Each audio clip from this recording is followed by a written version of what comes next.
저는 오늘 강의를 맡은 정익현이라고 합니다. 저번 주에 제 강의를 들으신 분들도 몇 분 보이시고 또 처음 보시는 분들도 몇 분 계신데 처음 오시는 분들은 그런 생각을 하실 거예요. 고등학생이 무대에 서 있나 그런 생각을 하실 수도 있을 거라고 생각이 됩니다. 저는 현재 28살이고요. 파일업에서 현재 최연소 6레벨을 달성을 했습니다. 파일업 사업을 진행하면서 너무 재밌는 일이 많이 일어나더라고요. 평생 만나지도 못할 1000억을 넘게 가진 사람과도 만나보고, 그리고 가상화폐를 직접 만드는 기술자들도 제가 이렇게 만나면서 또 되게 재밌게 사업을 이어나가고 있습니다. 오늘 영상을 촬영하는데 되게 긴장이 되네요. 네. 또 오늘 어떻게 딱 맞게 와이프가 그 메이크업을 해줬는데 딱 맞게 영상 촬영을 해줘가지고 또 와이프한테 너무 고마운 날이 되네요. 네. 제가 와이프라고 하니까 좀 이상하게 들릴 수도 있는데, 슬아의 자녀를 지금 현재 2명을 두고 있는 아기 아버지입니다. 첫째가 6살이고 둘째가 5살입니다. 일찍 결혼을 해가지고 현재 가정을 꾸려서 또 가장으로서 열심히 사업을 하고 있습니다. 근데 제가 요즘 시대를 보니까 20대, 30대가 아기를 낳아서 결혼을 해서 여기 가정을 꾸리려면 한 달에 1000만 원 이상의 돈은 벌어야겠더라고요. 계산을 해보니까 집도 사야 되고 뭐 차도 사야 되고 또 와이프가 원한다면 와이프 차도 사줘야 되고, 그쵸? 제가 사업을 하니까 또 제 차가 필요하고 와이프 차가 필요하더라고요. 그래서 집도 사야 되고 뭐 애기들 양육비며 뭐 원비며, 저는 그런 게 전부 다 나라에서 지원이 되는 줄 알았어요. 애들 키우는 돈이. 그래서 유치원비도 나라에서 지원을 해주고 어느 정도의 양육비도 다 나라에서 지원을 해줄 줄 알고 있었습니다. 근데 현실은 그렇지 않더라고요. 지금 현재 첫째, 둘째 다 유치원을 보내고 있는데 첫째, 둘째 유치원을 보내는 비용이 한 달에 60만 원 정도가 나가더라고요.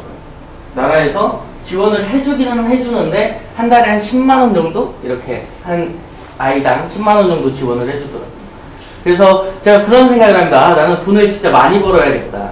저는 근데 그 생각을 결혼을 해서 제가 돈을 많이 벌어야겠다는 생각을 한 게 아니라, 저는 어렸을 때부터 또 또래 친구들과는 다르게 돈을 굉장히 좋아했고, 그리고 또래 친구들보다는 돈을 굉장히 많이 벌었었습니다.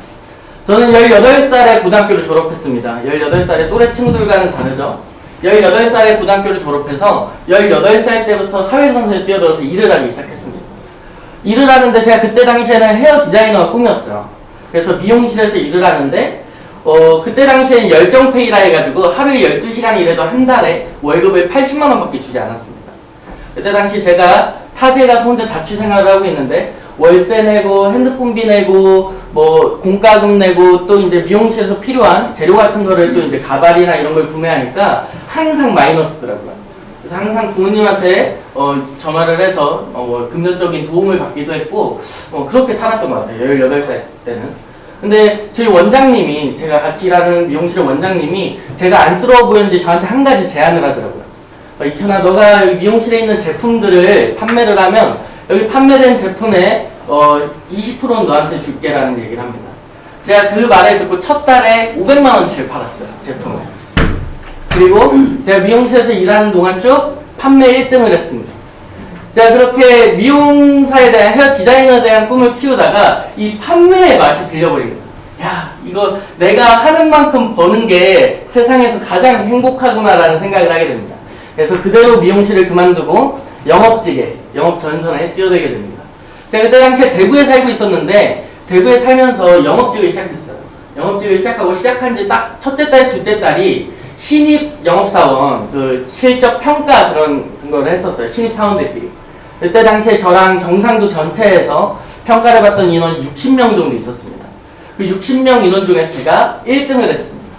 1등을 하고 계속해서 경상도 1등을 유지하다가 제가 이제 핸드폰 대리점에 점장까지 되게 됐어요. 21살의 나이에 핸드폰 매장 점장까지 되게 됐습니다. 근데 그렇게 계속 판매를 하고 뭐 하루하루 이렇게 판매를 하다 보니까 이것도 내가 일을 그만두면 결국에는 다시 가난해지겠구나라는 생각을 하게 됩니다. 그러니까 나는 평생 일을 해야 되나? 나는 그럼 언제까지 일을 해야 되지? 뭐 40세가 돼도 50세가 돼도 60세가 돼도 계속 이런 삶이라면 일을 하면서 살아야겠구나라는 생각을 하게 됩니다.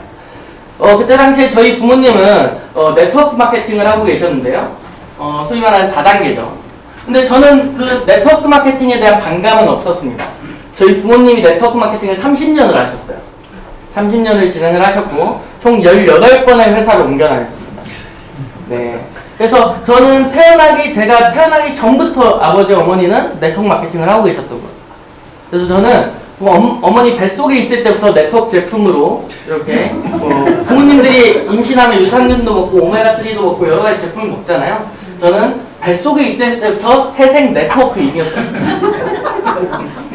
이렇게 태교 같은 것도 막 이제 클래식 음악이나 이런 걸 듣는데 저는 이제 동기부여 강의로 태교를 듣고 그래서 제가 초등학교 때 학교 끝나고 집에 돌아오면 애니메이션이나 막 이런 걸 많이 보잖아요. 초등학생들은 TV에서. 근데 저는 카세트 테이프에서 항상 네트워크 강의가 흘러나왔어요. 항상 그런 걸 들으면서 살았던 거죠. 부모님이 그런 걸 많이 들려줘서 그런지 어릴 때부터 돈이 너무 좋더라고요. 돈을 너무 많이 벌고 싶었고 그렇게 영업직을 하면서 나는 평생 일을 하면서 살 수는 없겠다. 내가 평생 일을 하지 않아도 될 만큼의 돈을 벌거나 내가 일을 하지 않아도 평생 고정적인 수입이 들어오는 인세소득이라 하죠. 인세소득이 들어오는 일을 찾아야 되겠다라는 생각을 하게 됩니다. 그래서 그런 고민을 저희 부모님한테 말을 했어요. 그때 당시에 저희 부모님은 국내 이제 네트워크 회사에서 최고 직급자를 달성한 상태였고 부모님이 저한테 그러면 너가 원하는 건 딱 이곳에 있다라고 얘기를 하고 아버지가 바로 저를 서울로 호출을 하셨습니다. 그래서 호출을 하고 저는 부모님한테 사업 설명을 들었어요. 네트워크에 대한 사업 설명을 부모님한테 듣고 바로 그날 결단해서 네트워크 마케팅을 시작하게 됩니다. 저는 물류 네트워크 마케팅은 약 5년간 진행을 했고 그리고 군대를 다녀와서 지금 또 파이업 사업을 하고 있습니다.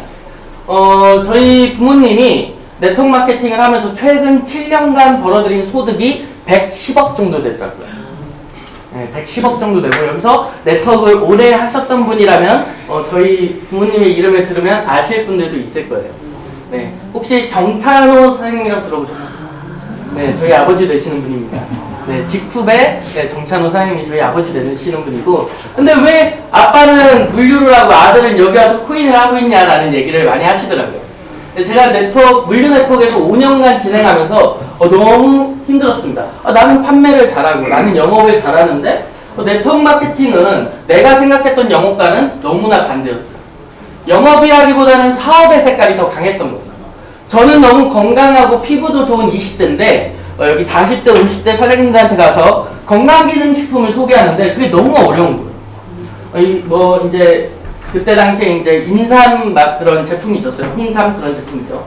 그거를 이제 40대, 50대 사장님들한테, 소비자들한테 소개를 하는데 그분들이 저보다 더 잘 알고 있는 거예요. 이걸 왜 먹어야 되는지, 이거를 왜 먹어야 되는지, 이 성분이 어떤 성분인지 저보다 더 잘 알고 있는 거죠. 그리고 제가 또 화장품 관련해서 마케팅을 하려고 하니까 여성분들은 또 저보다 더 잘 알고 있어요. 제가 주름이 없어지려면 이 제품을 써야 된다고 하는데 저는 주름이 하나도 없었어요. 그러니까 너무 힘들었던 거죠. 물류 네트워크 마케팅. 그래도 재미는 있었습니다.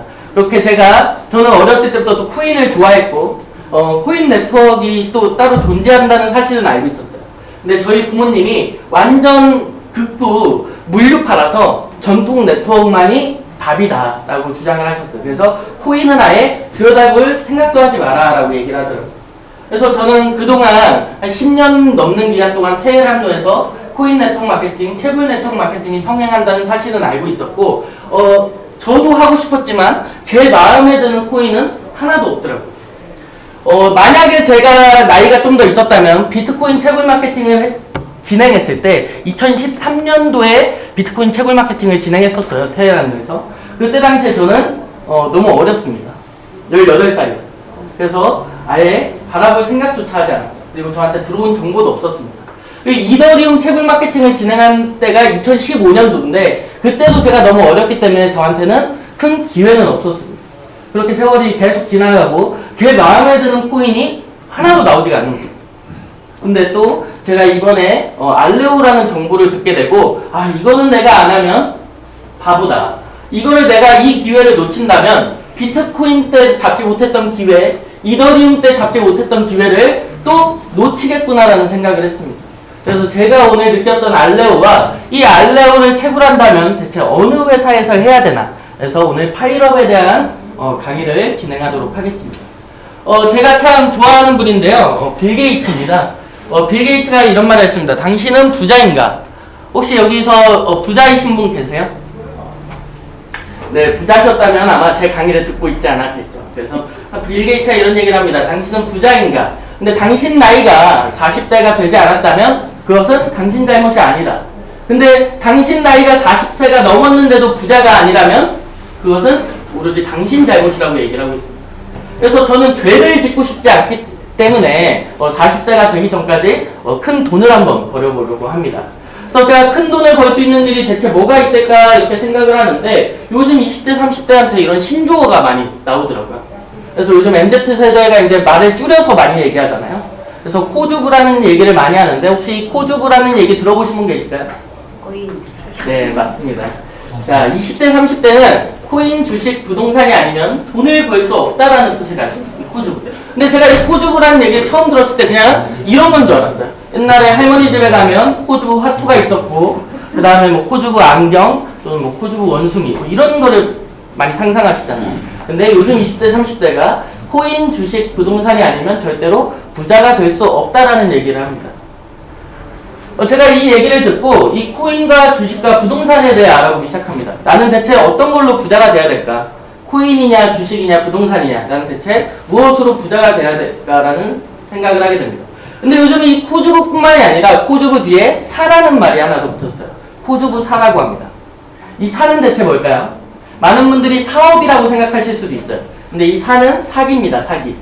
요즘 20대, 30대는 코인, 주식, 부동산 또는 사기가 아니면 부자가 되기 힘들다라는 얘기를 많이 하고 있습니다. 자, 그러면 사기를 쳐야 될까요? 코인, 주식, 부동산 쪽에서 알아봐야 될까요? 아니면 사기치는 방법을 알아봐야 될까요? 맞습니다. 부자가 되려면 사기가 아니라 코인, 주식, 부동산 쪽을 알아봐야겠죠. 그래서 제가 이 세 가지를 알아보게 됩니다. 코인이 이제 세계에 나온 지, 이 세상에 나온 지 벌써 많은 세월이 흘렀습니다. 약 15년 정도의 시간이 흘렀는데요. 이 15년간의 코인 성장률을 바라보면 10,000%가 넘습니다. 자, 그리고 주식과 부동산도 약 15년간의 성장률을 바라보면 거의 100% 남짓입니다. 요즘 그 물가도 많이 오르고 집값도 많이 오르고 주식도 15년 전에 비해서 약 100%가량 상승했다고 합니다. 자, 그러면 제가 주식을 해야 될까 부동산을 해야 될까 코인을 해야 될까 고민을 하는데 주식과 부동산을 하기에는 저는 시드머니가 없더라고요. 어쨌든 부동산을 하기 위해선 돈이 필요한데 집을 사거나 땅을 사야 되는데 저는 땅을 살 돈도 없었고 집을 살 돈도 없었습니다. 물론 지금 결혼을 해서 결혼 생활을 하고 있지만 저는 아직도 자가가 없습니다. 그래서 지금 현재 계속 집을 살려고 열심히 파일업에서 사업을 하고 있고요. 주식과 부동산으로는 제가 부자가 되기 힘들다라는 생각을 하게 됩니다. 그래서 이왕 더 부자가 될 거면 코인 쪽을, 가상화폐 쪽을 공부해보자라는 생각을 갖게 됩니다. 자, 그렇게 제가 바라보니까 작년이죠. 2022년도 한 해에만 전 세계에서 가상화폐를 이용하는 사람들, 그리고 가상화폐를 좋아하는 사람들, 그리고 가상화폐를 투자하는 사람들, 채굴하는 사람들, 그 모든 것을 통틀어서 크립토 러버라고 얘기합니다. 크립토 러버라고 합니다. 이 가상화폐를 크립토라고 하잖아요. 코인을 저희는 크립토라고 합니다. 그래서 가상화폐를 좋아하는 사람, 가상화폐를 이용하는 사람을 크립토 러버라고 합니다. 근데 작년 한 해에만 2022년도 1월 달에 3억 명밖에 되지 않던 크립토 러버가 12월 달로 올라가 보니까 4억 2천만 명이 넘는 크립토 러버가 탄생했다라는 말을 듣게 됩니다. 저는 그런 생각을 했었어요. 루나 사태가 발생하고 또 FTX가 파산하면서 코인은 이 세계에서 영영 없어질 거다라고 생각을 했어요. 작년에. 가상화폐는 이 세상에서 없어질 거다라고 생각을 했던 거죠. FTX 파산이나 루나 사태를 겪어보면. 자, 근데 그런 안 좋은 악재들 속에서도 코인을 좋아하는 사람들, 크립토 러버는 더 많아졌다라는 사실을 알게 됐습니다. 그리고 현재 비트코인 가격이 많이 떨어졌다가 또 다시 올라가고 있는 추세잖아요. 저는 이 사이에서 이제 코인은 평생 없어지지 않겠구나. 내가 평생 살 거라면 가상화폐 하나 정도는 평생 가져가야겠구나라는 생각을 하게 됩니다. 그래서 저는 2023년도에 이 알레오라는 정보를 듣게 돼서 너무 기가 막힌 타이밍이 아닌가라는 생각을 하고 있습니다. 자, 2023년은 가상화폐의 마지막 기회가 될 것이라고 많은 전문가들이 현재 얘기를 하고 있습니다. 자, 그럼 왜 2023년이 가상화폐의 마지막 기회일까? 한번 알아보도록 하겠습니다. 자, 바로 2024년 내년이 비트코인 반감기이기 때문이에요. 자, 비트코인 반감기가 뭐냐? 자, 비트코인이 채굴이 처음부터 되던 시점이 2008년도입니다. 2008년도에 사토시 나가모토라는 사람이 비트코인에 대한 논문을 쓰고 얼마 지나지 않아서 이 비트코인 채굴 프로그램이 나왔어요. 그래서 그때 당시에는 여기 보이는 그냥 개인이 가지고 다니는 노트북 있잖아요. 그 노트북으로만 채굴을 해도 하루에 2,000개가 되던 시점입니다. 2008년도에는 그냥 노트북으로 채굴만 해도 하루에 2,000개라는 비트코인이 채굴이 됐던 거죠. 만약에 그때 당시에 제가 비트코인 채굴에 대한 정보를 알고 있었다면 다 각자 집에서 노트북 한 대로 비트코인을 채굴했었겠죠. 자, 그래서 이 비트코인은 2008년도에 하루에 2,000개가 채굴되던 게 또 2012년으로 올라가면 채굴량이 절반으로 감소가 됩니다. 이 비트코인 채굴량은 항상 똑같지가 않아요. 정해져 있는 발행량이 있고 그 발행량에 맞춰서 4년에 한 번씩 절반으로 주는 반감기라는 게 찾아오게 됩니다. 자, 그럼 채굴량은 절반으로 줄어들게 되면 채굴되는 비트코인도 절반밖에 채굴되지 않는다는 말과 같은 말이죠. 자, 그런데 왜 채굴량이 절반으로 줄어들었는데 가격이 올라갈까? 좀 어렵게 생각하시는 분들도 있더라고요. 자, 현재 비트코인을 채굴하는 집단은 어떤 집단일까요? 개인이 집에서 이 비트코인을 채굴할 수 있는 시대일까요, 지금이? 절대로 불가능합니다. 개인이 집에서 비트코인을 채굴하려면 막대한 전기세와 함께 그리고 엄청나게 많은 자본으로 đại量의 채굴기를 구입을 해야 됩니다. 현재 개인이 비트코인을 채굴하는 건 너무나 어렵고 거의 불가능에 가깝다. 그럼 현재 비트코인을 채굴하는 집단은 어떤 집단일까 한번 살펴보니까 채굴만을 전문적으로 하는 기업이나 또는 가상화폐를 이용하는 그런 기업들이 지금 현재 비트코인을 채굴하고 있어요. 자, 그럼 기업은 무엇을 창출해야 되죠? 수익을 창출해야 됩니다. 자, 수익을 창출해야 되는데 비트코인 채굴량은 절반으로 줄었어요. 자, 그럼 전기세도 절반으로 줄어들까요? 채굴기 가격도 절반으로 줄어들까요? 가격은 똑같습니다. 나가는 전기세는 똑같은데 들어오는 비트코인의 양은 절반으로 줄었다는 거예요. 자, 그러면 기업 입장에서 수익을 창출해야 되는데 내가 나가는 지출이 똑같다나 그러면 내가 가지고 있는 비트코인을 더 비싸게 판매하기 시작합니다. 그래서 비트코인 채굴 반감기가 오는 시점부터는 비트코인의 가격이 올라가기 시작합니다. 자, 그러면 이 가상화폐 마지막 기회라고 얘기하는데 이 비트코인이 올라가는 거랑 가상화폐랑 어떤 연관성이 있을까 한번 살펴봤습니다. 자, 비트코인을 제외한 전 세계에 있는 모든 코인들 그리고 토큰들은 다 알트코인이라고 부릅니다. 비트코인을 제외한 나머지 코인들은 전부 다 알트코인이라고 불러요. 그래서 비트코인이 이처럼 상징성을 가지고 있는데 이 비트코인의 가격이 올라가면 그 따라오는 전 세계에 있는 수많은 알트코인의 가격은 함께 올라가게 됩니다. 자, 그래서 이 지표로도 살펴보실 수가 있는데요. 2008년도에 비트코인이 처음으로 나왔고 2012년도 정확히 4년이 지난 시점부터 상승세를 타는 걸 볼 수가 있습니다. 그리고 2016년 정확히 4년이 지난 시점부터 또 상승세를 타는 걸 볼 수가 있습니다. 고점을 찍었다는 얘기죠. 그리고 2020년도 정확히 4년이 지난 시점부터 또 상승세를 타서 고점을 찍기 시작했습니다. 자, 그러면 2020년에서 정확히 4년이 지난 시점은 언제일까요? 바로 내년입니다. 그래서 내년 3월에서 5월에는 비트코인 반감기, 즉 비트코인 가상화폐 시장에 불장이 올 거라고 얘기를 하고 있어요. 자, 그럼 이 강의를 듣는 분들은 그런 생각을 하시는 분들도 있을 거예요. 그러면 비트코인을 사야겠네, 비트코인에 투자해야겠네라고 생각하시는 분들도 분명히 있을 겁니다. 자, 근데 현재 비트코인 한 개 가격이 얼마죠? 4천만 원이 넘어요. 네, 4천만 원이 넘어갔습니다. 자, 그럼 여기 계신 대표님들 중에서 이 4천만 원짜리 비트코인 뭐 100개 정도 구매하실 수 있는 분 계세요? 100개면 뭐 40억 정도 합니다. 자, 1000개 정도 구매하실 수 있는 분 계세요? 400억 정도 합니다. 자, 10,000개 구매하실 수 있는 분 계세요? 4천억 정도 합니다. 자, 비트코인으로 많은 수익을 보기 위해서는 그만큼에 상응하는 많은 시드머니가 필요해요. 자, 그럼 비트코인에 투자하기는 현실적으로 힘들다라고 말씀을 드립니다.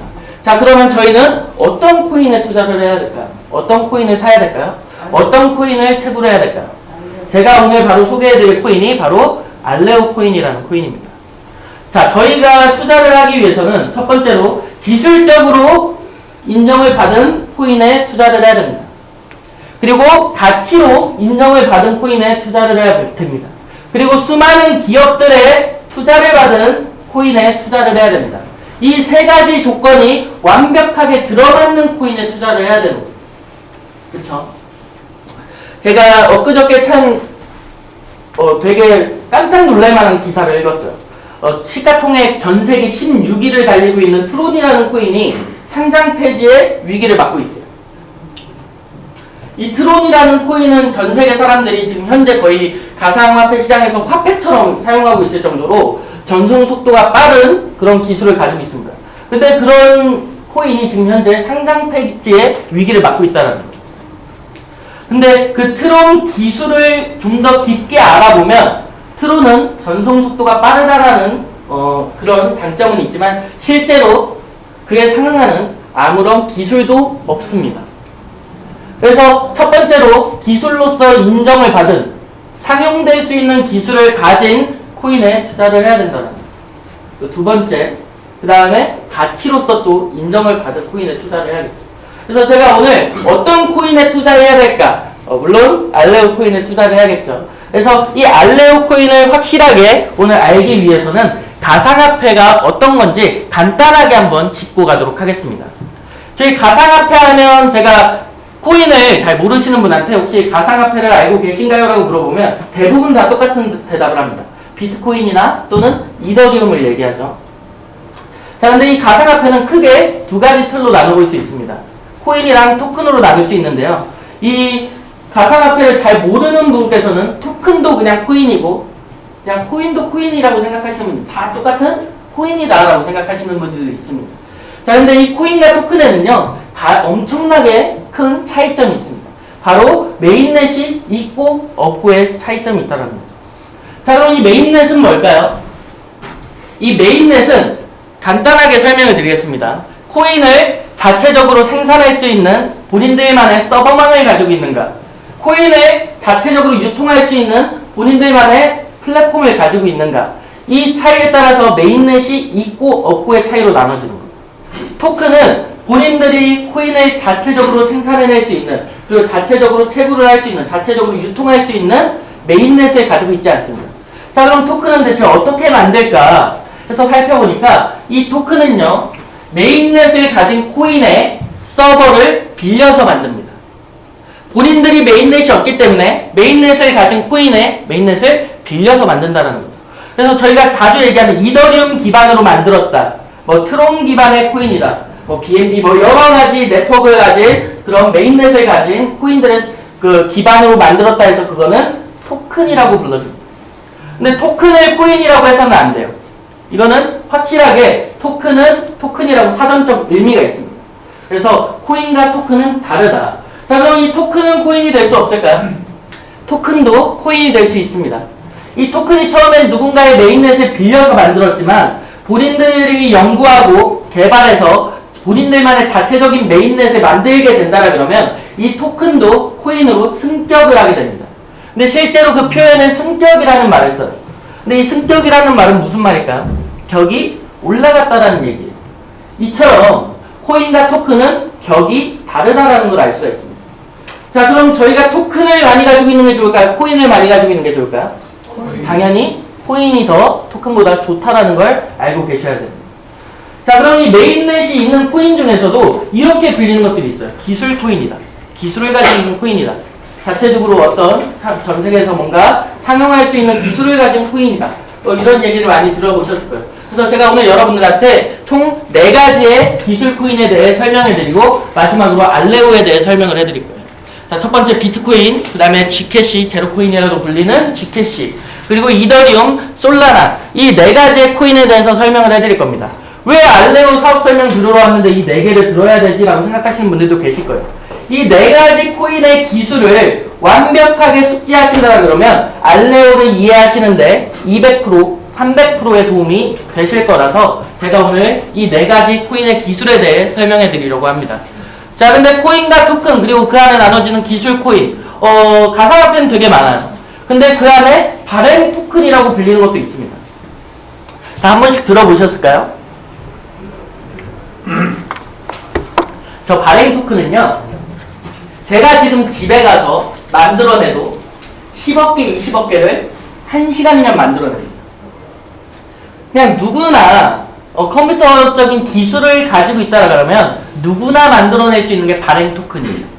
근데 내가 컴퓨터 기술이 없어서 발행 토큰을 못 만든다 하면 저희 용산 전자상가 가시면 500만 원만 내도 10억 개에서 20억 개를 만들어주는 게 발행 토큰입니다. 자, 그럼 이 일반인들이 그냥 찍어낸 발행 토큰이 가치가 있을까요? 아무런 가치도 없습니다. 근데 현재 저거를 가치가 있다고 속여서 판매하고 트레이딩해서 수익을 창출하는 회사들이 굉장히 많아요. 그래서 여러분들이 코인이나 토큰을 바라보실 때 이 발행 토큰은 절대 하면 안 된다라는 말을 설명드리고 싶습니다. 실제로 저 발행 토큰은 국내에 있는 대기업에서도 도전한 적이 있습니다.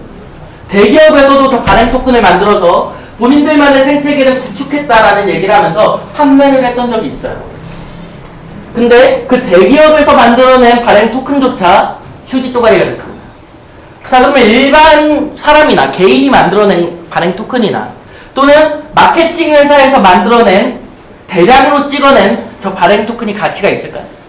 아무런 가치도 없습니다. 그래서 여러분들이 알레오뿐만 아니라 또 다른 가상화폐를 접하실 때 저 발행 토큰 쪽에는 절대로 손을 대선 안 된다라는 얘기를 하고 싶습니다. 그리고 또 저희가 타이밍이 기가 막히게 윤석열 대통령께서 2년 동안 세금을 유예시켜줬죠. 가상화폐 쪽에서. 코인 쪽에서 2년 동안 세금을 유예시켜줬습니다. 그건 너무 감사하더라고요. 세금 없이 일을 할 수 있다는 게. 그래서 2년 동안 세금을 유예시켜줬는데 그럼 2년 뒤에 세금이 생긴다라 그러면 규제가 생긴다는 말과 똑같습니다. 이 규제가 생긴다라 그러면 가상화폐에 대한 규제가 생긴다라 그러면 어디로 들어갈까요? 금융 쪽으로 들어갑니다. 이 가상화폐도 금융 쪽으로 들어간다는 거예요. 자, 그러면 일반 기업이 주식시장에 상장할 때 상장 심사를 맞습니다. 그쵸? 국내에서 상장 심사를 가요. 국가에서. 기업이 주식시장에 상장하는 게 어떻게 보면 기업의 꿈이잖아요. 그 주식시장 상장하는 게 굉장히 어려울까요? 쉬울까요? 굉장히 어렵습니다. 자, 그러면 2년 뒤에 가상화폐에 대한 규제가 생긴다라 그러면 이 코인 가상화폐 거래소에 상장하는 업무를 국가에서 관할하겠다는 말과 같습니다. 자, 그럼 일반인이 만들어낸 저 발행 토큰이나 아무런 생태계도 없는 마케팅 회사에서 대량으로 찍어낸 저 발행 토큰이 국가에서 받는 상장 심사를 통과할 수 있을까요? 저는 없다고 보고 있습니다.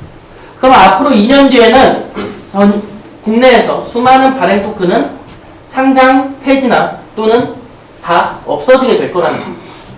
그래서 현재 야, 이 발행 토큰이 좋다. 저 토큰이 좋대. 그런 얘기는 다 한 귀로 듣고 한 귀로 흘리시는 게 맞다라는 말씀을 드리고 싶습니다.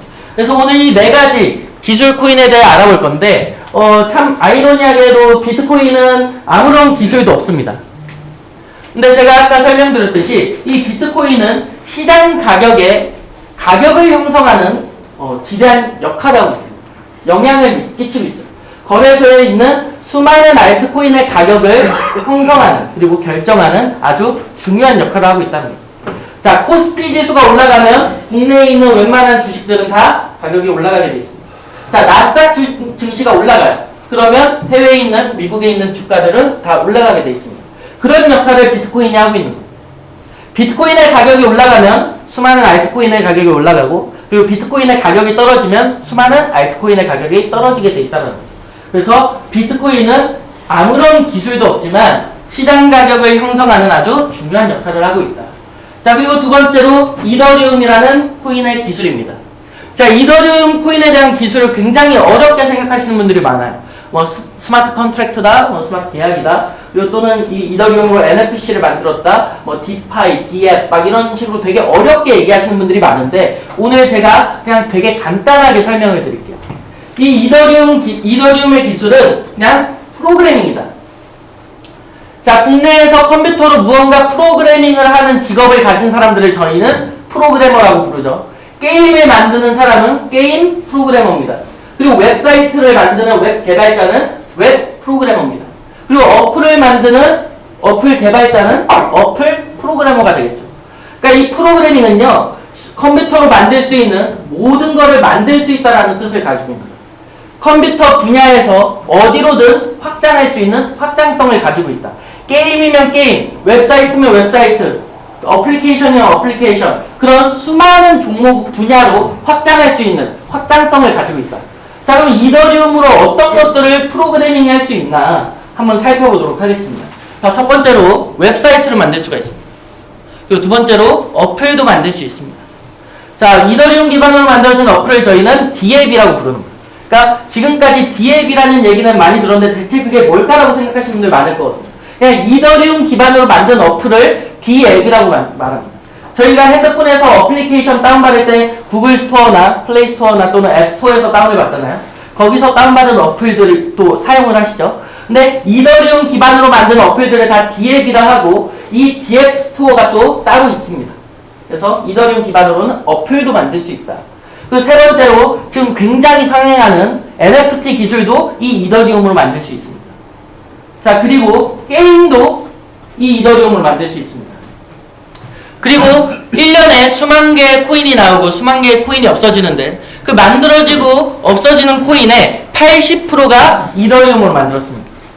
그러니까 이더리움은요, 이 컴퓨터로 만들 수 있는 건, 이 컴퓨터로 프로그래밍 할 수 있는 거는 뭐든지 만들어낼 수 있는 뭔가 그 만능의 프로그래밍 역할을 가지고 있는 거예요. 근데 그동안 만약에 어떤 기업이 게임을 만들겠다라고 하면 게임 개발자들을 구인해서 그 게임 개발자들한테 돈을 주고 그리고 개발에 들어가는 모든 비용을 기업이 지불하고 무언가를 만들었잖아요. 어플을 만들 때도 똑같습니다. 어플을 만들 때도 어플 개발자들을 따로 다 불러모아서 그들에게 비용을 지불하고 또 어플 개발에 들어가는 개발비를 지불하고 무언가를 무언가를 만드는 형태였던 겁니다. 근데 이 이더리움 기술은요, 이 스마트 계약이라고 하는 이 스마트 컨트랙트, 즉 프로그래밍 기술 하나만 있으면 누구나가 이 모든 것들을 만들 수 있는 거예요. 그러니까 비용 절감의 장점이 있고 그리고 굉장히 간단하게 무언가 프로그램을 만들 수 있는 장점이 있었던 거죠. 그래서 그동안에 이런 기술은 없었습니다. 그래서 블록체인이 나오고 이더리움이 나오면서 그런 확장성, 즉 프로그램의 가능성에 대한 기술이 나오게 된 거죠. 근데 이 이더리움 너무 좋은 기술을 가지고 있잖아요. 이 좋은 기술 하나만으로 580만 원까지 올라갔습니다. 이더리움 코인 하나에 580만 원까지 올라갔습니다. 근데 이 이더리움은요, 이만큼 좋은 기술이 있었는데 그에 상응하는 너무나 큰 단점이 있었습니다. 그 단점은 바로 해킹에 너무나 취약했다는 겁니다. 실제로 이렇게 생각하시면 됩니다. 자, 이더리움으로는 어플도 만들 수 있습니다. 그렇죠? 근데 이더리움 기반으로 은행 어플을 만든 거예요. 근데 이더리움 코인은요, 애초에 만들 때부터 이 투명성을 강조하고 나온 거예요. 탈중앙화라고도 얘기를 하죠. 투명성을 강조하고 나왔다는 거예요. 만약에 제가 이더리움 10만 개를 가지고 있다면 여러분들이 제 지갑 주소만 알고 있으면 제가 10만 개를 가지고 있다는 사실을 다 알 수가 있습니다. 전 세계 모든 사람들이 제가 몇 개를 가지고 있는지 다 알 수가 있다는 거죠. 그리고 제가 여기 계신 분들한테 이더리움 5만 개를 보냈어요. 그 5만 개를 보냈다는 사실조차 전 세계 모든 사람들이 다 알 수가 있는 거예요. 자, 만약에 근처에 있는 짜장면 집에서 이더리움으로 결제를 받겠대요. 그래서 제가 점심에 짜장면집에서 짜장면을 한 그릇 먹고 이더리움으로 결제를 했습니다. 5분도 안 돼서 친구한테 전화 옵니다. 야, 너 점심에 짜장면 먹었더라? 야, 너 어떻게 알았어? 그러니까 너가 이더리움으로 결제했으니까 알지. 이런 얘기가 나옵니다. 그러니까 익명성이 보장되지 않는다는 거예요. 누군가 몇 개를 가지고 있는지, 저 사람이 몇 개를 가지고 있는지, 내가 몇 개를 가지고 있는지, 전 세계에서 이더리움이 어떻게 유통되고 어떻게 움직이는지 모든 사람들이 다 공동장부를 쓰기 때문에 다 알 수가 있다는 거예요. 그래서 해킹에 너무 취약했다. 이렇게 생각을 해보시면 됩니다. 이더리움으로 은행 어플을 만들었어요. 은행 어플을 만들었는데 제 계좌에 잔고가 1억이 있습니다.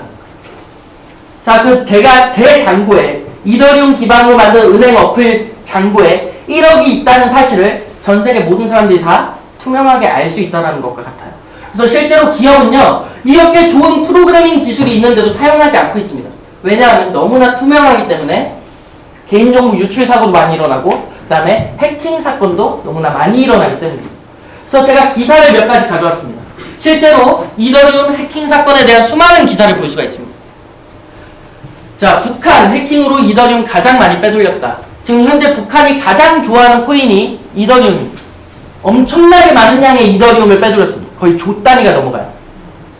자, 그리고 아까 제가 말씀드린 것처럼 NFT 뚝딱 만들지만 이딴 해킹에 보안구멍이 숭숭 뚫려있다. 그러니까 NFT 기술 너무 쉽게 만들 수 있습니다. NFT 어플 너무 쉽게 이더리움으로 만들 수 있어요. 근데 그렇게 쉽게 만들었는데도 해킹에 너무 취약하다. 보안이 너무 취약하다라는 얘기가 나오는 겁니다. 자, 그래서 사람들이 이제 그런 생각을 하게 됩니다. 과연 해킹으로부터 안전한 코인은 없을까?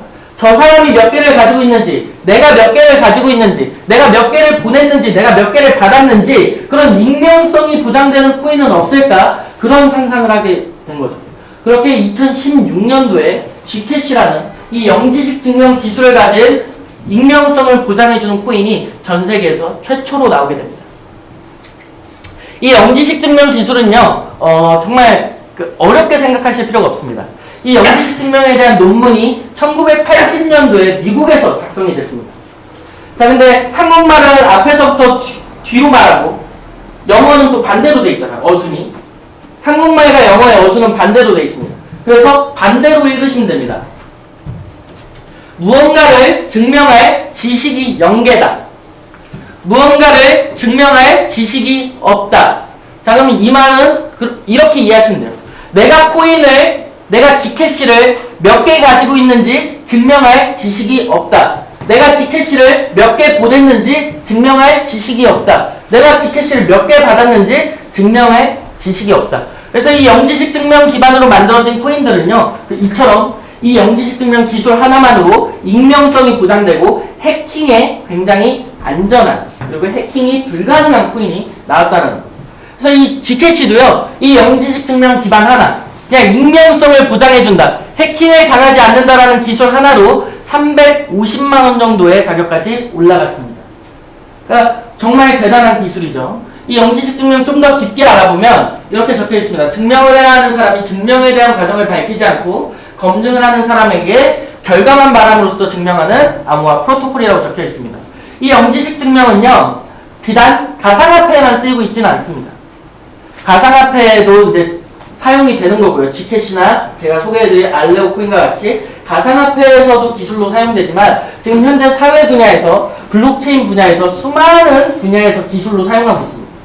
이번에 제가 파이러 컨벤션에 참석했을 때 이 영지식 증명 기반으로 선거 시스템을 만든 회사에서 대표이사가 와서 강의를 했었어요. 이 영지식 증명 기반으로 선거 프로그램을 만든 거예요. 어플로 선거를 할 수 있게끔. 그동안에 저희가 뭐 대통령 선거나 국회의원 선거나 뭐 그런 선거를 할 때는 제가 정해진 선거 투표장으로 가서 직접 도장을 찍고 왔어야 됐습니다. 근데 이 영지식 증명 기반으로 선거 어플리케이션을 만들게 되면 그냥 집에서도 직접 선거하러 가지 않아도 집에서 버튼 하나만으로도 선거가 되는 거예요. 자, 근데 그런 걱정을 하시는 분들이 많아요. 자, 그 선거 프로그램 해킹당하면 어떡해? 그 선거 프로그램 해킹당해서 조작되면 어떡해?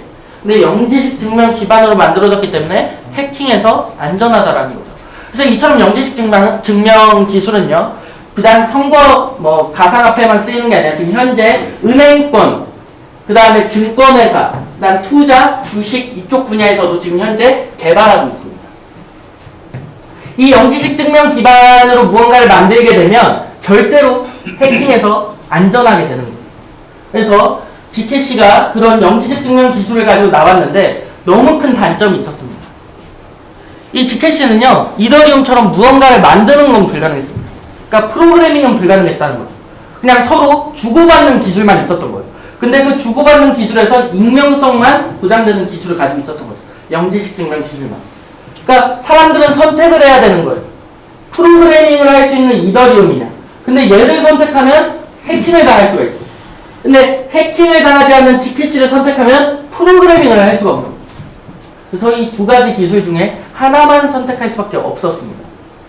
자, 그리고 제가 오늘 또 소개해드릴 코인이 바로 이 솔라나라는 코인입니다. 이 솔라나라는 코인은 TPS, 즉 초당 연산 속도가 굉장히 빠른 코인으로 세계에 나왔었습니다. 이 TPS는 트랜잭션 per second의 줄임말입니다.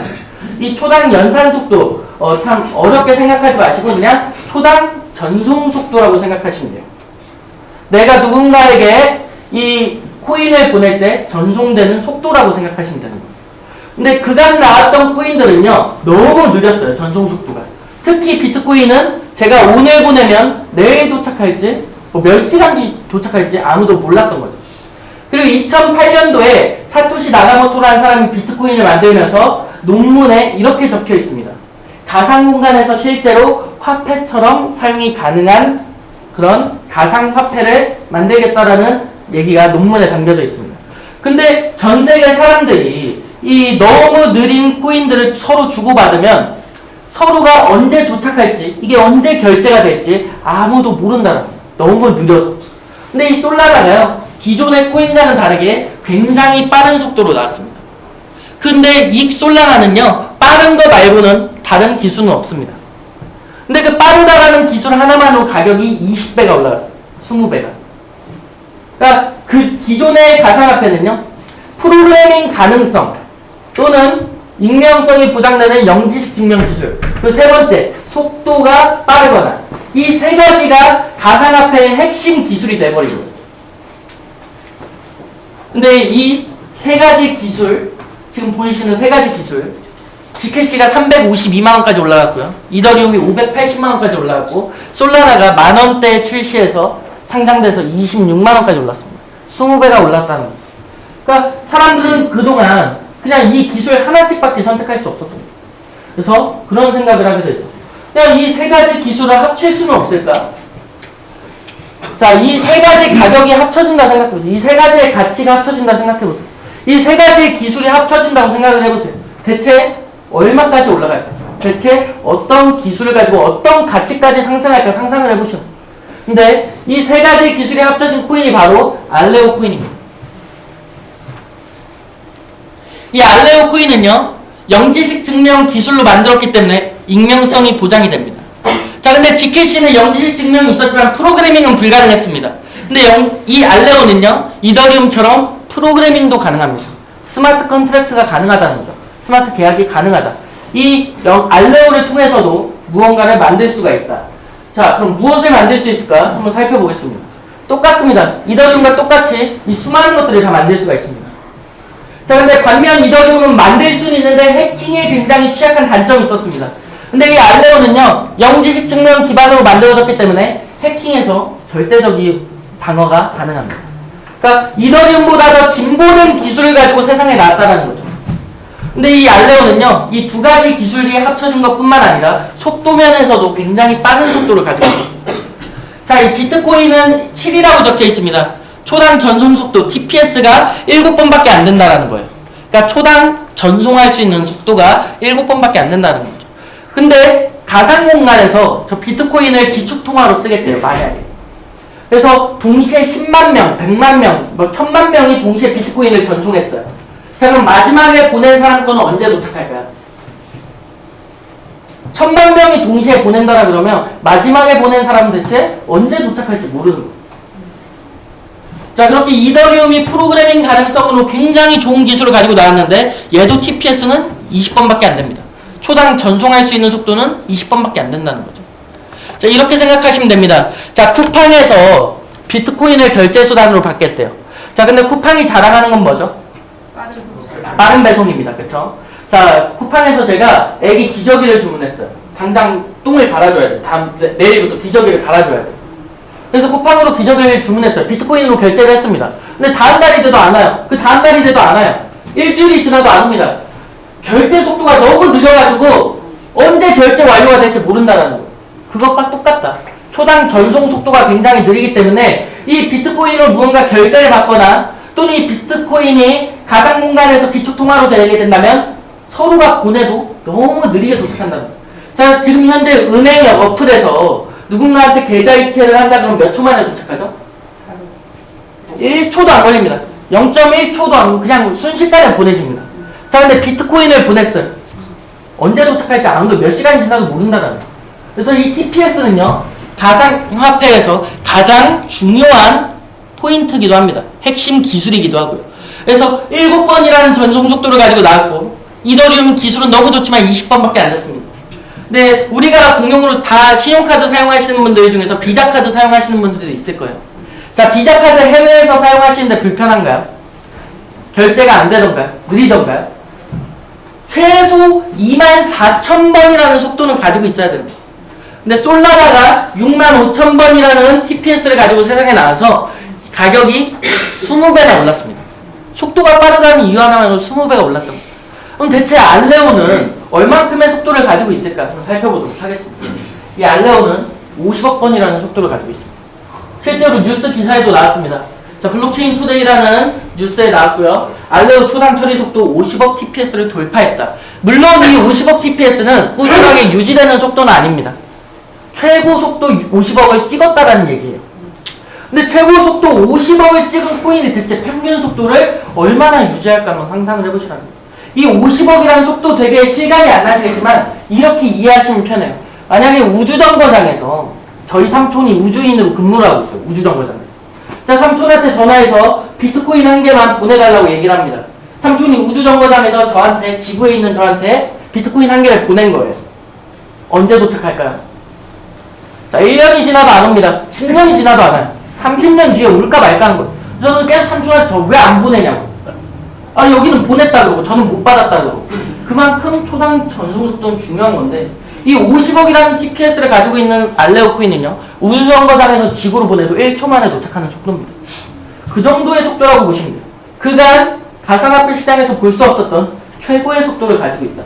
자, 그럼 제가 말씀드렸습니다. 자, 첫 번째, 프로그래밍 가능성. 이더리움처럼 무언가를 만들 수 있는 기술을 가지고 있거나 또는 익명성을 보장해주는 영지식 증명 기반으로 만들었거나 세 번째, 속도가 빠르거나 이게 블록체인 기술의 핵심 코어가 된다는 거예요. 가상화폐 기술의 핵심이 된다는 거예요. 근데 이 세 가지 기술이, 핵심 기술이 합쳐진 코인이 바로 알레오 코인이라는 거죠. 자, 여기까지 기술만 봐도, 이 기술만 봐도 저희는 당장 알레오 코인을 채굴해야 되고, 당장 알레오 코인에 투자해야 될 이유가 생긴 거예요. 자, 이 알레오 코인의 기술을 보고요, 수많은 기업들이 투자를 했습니다, 실제로. 자, 코인베이스라는 기업이 투자를 했습니다. 코인베이스라는 기업, 그냥 가상화폐 거래소라고 생각하시면 됩니다. 저희가 잘 알고 있는 국내에서 사용하는 업비트, 호빗, 빗썸, 코인원과 같은 거래소라고 생각하시면 됩니다. 자, 근데 저 코인베이스라는 기업이 투자한 게 얼마나 대단한 일인가. 저 코인베이스라는 기업은요, 저 코인베이스라는 거래소는 지금 전 세계 2위에 2등을 하고 있는 거래소입니다. 2위의 시장 점유율을 가지고 있는 거래소인 거예요. 그리고 미국 현지에서는요 1등을 하는 거래소입니다. 자, 근데 이 코인베이스가 알레오에 투자를 했다. 알레오가 7월달에 메인넷이 오픈되면 코인베이스에 상장되겠다라는 의미를 담고 있는 것과 같습니다. 본인들 돈 투자해놓고 본인들 거래소에 상장 안 시킨다? 그게 말이 되는 일일까요? 투자했던 돈 다 휴지 쪼가리 만드는 것도 아니고. 그러니까 99.9% 확률로 코인베이스라는 거래소에 상장이 된다. 자, 근데 지금 현재 테헤란으로 나가보면 몇천 개, 몇만 개의 코인이 있습니다. 발행 토큰부터 코인, 이상한 코인들 되게 많아요. 제가 지금까지 들어본 코인들, 야채 이름, 그 과일 이름, 정말 많은 코인들 많이 만나봤어요. 실제로 여기 테헤란으로 나가서 정장 이쁘게 빼입은 아줌마 한 명 붙잡고 가상화폐 좀 알려주세요 하면 이상한 건물로 데리고 가서 강의를 듣게 합니다. 그리고 과일 이름 들어간 코인이나 또는 야채 이름 들어간 이상한 코인을 설명해줘요. 아, 이 두바이에 지금 본사가 있고, 아, 이거 대단한 코인이다. 그래서 제가 물어봅니다. 어디 거래소에 상장됐냐고 물어봅니다. 아, 지금 한 전 세계 580위 정도 되는 거래소에 상장이 됐다고 저한테 얘기해요. 실제로 있었던 일입니다. 580위 정도 되는 거래소에 상장이 됐대요. 그러면 일단 상장된 건 축하드린다 하니까 저한테 그 얘기를 하시더라고요. 다음 주면 570위로 올라갈 거고 그 다음 주면 560위. 그렇게 이제 1년이 지나면 바이낸스 전 세계 1위 거래소까지 상장을 시키겠대요. 야, 대단하다. 한번 노력해 보셔라. 잘 되실 것 같다라고 얘기를 했습니다. 그래서 3개월 뒤에 그 코인이 상장 폐지가 됐습니다. 자, 전 세계 2위의 거래소에 상장이 된다는 거는 정말 대단한 일이에요.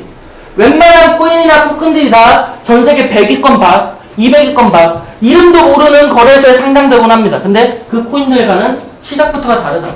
코인베이스에 상장된다는 건 시작부터가 다르다. 그래서 이 코인베이스가 투자했다는 거는 정말 대단한 일이라고 또 볼 수가 있겠습니다. 자, 그리고 솔라나가 투자를 했습니다. 이 솔라나를 만든 솔라나 재단입니다. 솔라나 재단이 투자를 했는데 왜 투자했을까요? 본인들보다 더 빠른 속도를 가지고 있고 본인들보다 더 좋은 기술을 가지고 있으니까 투자를 한 겁니다. 자, 그리고 파일코인을 만든 프로토콜 랩스도 투자를 했습니다. 자, 파일코인에 대해 좀 안 좋은 추억을 갖고 계신 분들도 계실 텐데 이 파일코인도 어떻게 보면 굉장히 좋은 기술을 가진 코인 중에 하나입니다. 그리고 파일코인이 웹 3.0 시대에서 이 기술이 상용되기 시작한다라 그러면 이 알레오의 기술이 무조건 필요할 수밖에 없는 기술이에요. 상호 뭔가 보완이 되는 기술입니다. 그래서 파일코인을 만든 이 프로토콜 랩스에서도 이 알레오에 투자를 했습니다. 그리고 전 세계 1위의 NFT 시장을 가지고 있는 오픈시라는 기업도 이 알레오에 투자를 했습니다. 자, 그리고 두 번째 A16Z라고 있는 회사인데 플레임은 안드레센 호로이츠라는 회사입니다. 왜 A16Z일까 보니까 첫 글자가 A고 마지막 글자가 Z더라고요. 근데 그 가운데 그 글자 수가 16개더라고요. 그래서 회사 이름 되게 대충 지었다라고 생각을 했어요. 근데 저 A16Z라는 회사가 현재 미국에 있는 실리콘밸리의 블루칩이라는 별명을 갖고 있습니다. 이 A16Z라는 회사는 블록체인 기술 회사 아닙니다. 그냥 일반 벤처 캐피탈입니다. 투자 회사입니다. 근데 이 회사가 투자한 종목들을 보니까 구글에 투자를 했고요. 그 다음에 마이크로소프트에 투자를 했습니다. 그리고 이 회사는 특이하게 가상화폐에도 투자를 굉장히 많이 하는 회사예요. 지금까지 10개 정도의 가상화폐에 투자를 했는데 그 중에 하나가 알레오입니다. 근데 그 나머지 가상화폐가 어떻게 됐나 한번 살펴보니까 전부 다 하나도 빠짐없이 20배에서 30배가 올랐어요. 아직까지 투자 실패율이 0%인 회사입니다. 가상화폐 투자 성공률 100%인 회사예요. 이 회사 투자한 가상화폐 종목은요 전부 다 20배, 30배가 올랐다는 거예요. 그래서 실리콘밸리의 블루칩이라는 별명을 가지고 있습니다. 근데 저 회사가 알레오에 투자를 했습니다. 자, 이렇게 1차 투자 때 수많은 블록체인 기술 회사들, 그 다음에 벤처 캐피탈이 투자한 걸 보고 2차 투자 기간이 일반 투자 기업들도 투자를 하기 시작합니다. 삼성 넥스트에서 투자를 했고요. 그 다음에 소프트뱅크 비전 펀드에서도 투자를 했습니다. 이 삼성 넥스트는요, 삼성전자의 모든 자금을 관리하고 불려주는 역할을 하고 있습니다. 삼성전자의 자회사예요. 근데 이 삼성 넥스트가 투자했다는 말을 잘 안 믿으시더라고요. 많이 당하셔서 그런지. 근데 실제로 밖에 나가보시면요, 본인들이 삼성에 투자를 받았다고 하는 코인들이 있습니다. 그래서 나중에 그 코인 살펴보니까 삼성이 아니라 뭐 삼동이거나 뭐 샘성이거나 막 그렇게 뭐 사기를 치는 게 굉장히 많아요. 그래서 그런 걸 방지하기 위해서 이 삼성 넥스트 홈페이지에 본인들이 투자했다고 이렇게 적어놨습니다. 삼성이. 삼성 넥스트 홈페이지에 적힌 글입니다. 실제로. 알레오에 투자한 이유. 투자자가 직접 적어놓은 칼럼입니다. 자, 우리는 알레오의 솔루션이 비공개적이고 확장 가능한 분산 응용 프로그램을 가능하게 할 것이라고 믿습니다. 자, 이 말은 즉 삼성은 알레오의 솔루션이 영지식 증명을 이용을 해서 비공개적이고 그 다음에 프로그래밍 가능성, 응용 프로그램을 가능하게 할 것이라는 걸 믿는다. 삼성이 투자했다고 본인들이 적어놨습니다. 자, 여기서 살펴보실 수 있는 게 자, 첫 번째 기술로서 인정을 받았습니다. 그 두 번째 가치로서 인정을 받았습니다. 그 세 번째 투자로서도 인정을 받은 거예요. 제가 아까 강의 시작하기 전에 말씀드렸죠. 비트코인 반감기 시장이 온다라 그러면 가상화폐 거래소에서 엄청나게 큰 불장이 올 거예요. 그 불장을 타서 우리는 투자도 많이 받았고 가치도 있고 기술도 좋은 코인을 하나 골라야 된다고 말씀드렸습니다. 그 코인이 바로 알레오 코인이라는 겁니다. 이 알레오 코인은 7월달에 메인넷이 오픈합니다. 7월달에 메인넷이 오픈되면 7월달에 거래소에 상장된다라는 거죠. 그리고 현재 7월달에 안전하게 메인넷을 오픈하기 위해서 2월달, 4월달은 테스트넷을 거치고 있습니다. 이렇게 채굴량이 많은지 아니면 바이러스가 있는지 버그가 있는지 채굴이 잘 되는지 파악하기 위해서 테스트넷을 진행하고 있다는 거죠. 자, 근데 이 테스트넷에서도 지금까지 가상화폐 시장에서는 한 번도 없었던 일이 발생하기 시작했어요. 자, 2월, 4월 달에 지금 테스트넷을 진행하는데 약 8만 개의 테스트 채굴 노드가 발생했다. 약 8만 개의 테스트 채굴 노드가 발생했다라는 거는 이 테스트 채굴에 8만 개의 기업이 지금 참여했다라는 겁니다. 자, 그럼 이 테스트 채굴에서는 알레오 코인이 채굴될까요? 아닙니다. 가짜 알레오 코인이 채굴됩니다. 알레오 크레딧이라고 불리는 가짜 알레오 코인이 채굴된다라는 거죠. 자, 그럼 그 가짜 알레오 코인 가치가 있을까요? 없습니다. 그 가짜 알레오 코인 가치가 없는데 채굴하면서 전기세는 똑같이 내고 있다는 거예요. 저 8만 개의 기업이, 약 8만 개 정도의 기업이 가짜 알레오 코인 채굴하면서 채굴기 몇백억치 사고 몇 천억치 사고 그리고 한 달에 몇억 원치의 전기세를 내고 있다는 거예요. 자, 그럼 기업 입장에선 손해일까요? 아닐까요? 손해입니다. 자, 그래서 알레오 재단에서 그런 약속을 합니다. 너네가 가짜 알레오 코인, 알레오 크레딧 5개를 모으면 진짜 알레오 코인 1개로 7월달에 바꿔줄게. 교환해줄게. 그래서 현재 8만 개의 기업이 그 가짜 알레오 코인을 캐는데 혈안이 돼 있다라는 거예요. 근데 그런 아무런 가치도 없는 알레오 크레딧을 현재 선물거래소에서 거래를 하고 있습니다. 거래가 되고 있다는 거예요. 아직 상장도 안 된 코인이, 아직 메인넷이 출시도 안 된 코인이 거래가 되고 있어요. 56달러에 거래가 되고 있습니다. 56달러면 약 65,000원, 7만원 정도의 가격입니다. 근데 그 정도 가격에 지금 현재 거래가 되고 있다는 거예요. 보통 코인들, 토큰들 상장되면 10원에 상장되고 진짜 가치평가 잘못 받은 1원에 상장됩니다. 100원, 1000원, 진짜 잘 받은 게 만원에 상장되는 거예요. 솔라나가 엄청 빠르다는 이유 하나로 만원에 상장됐어요.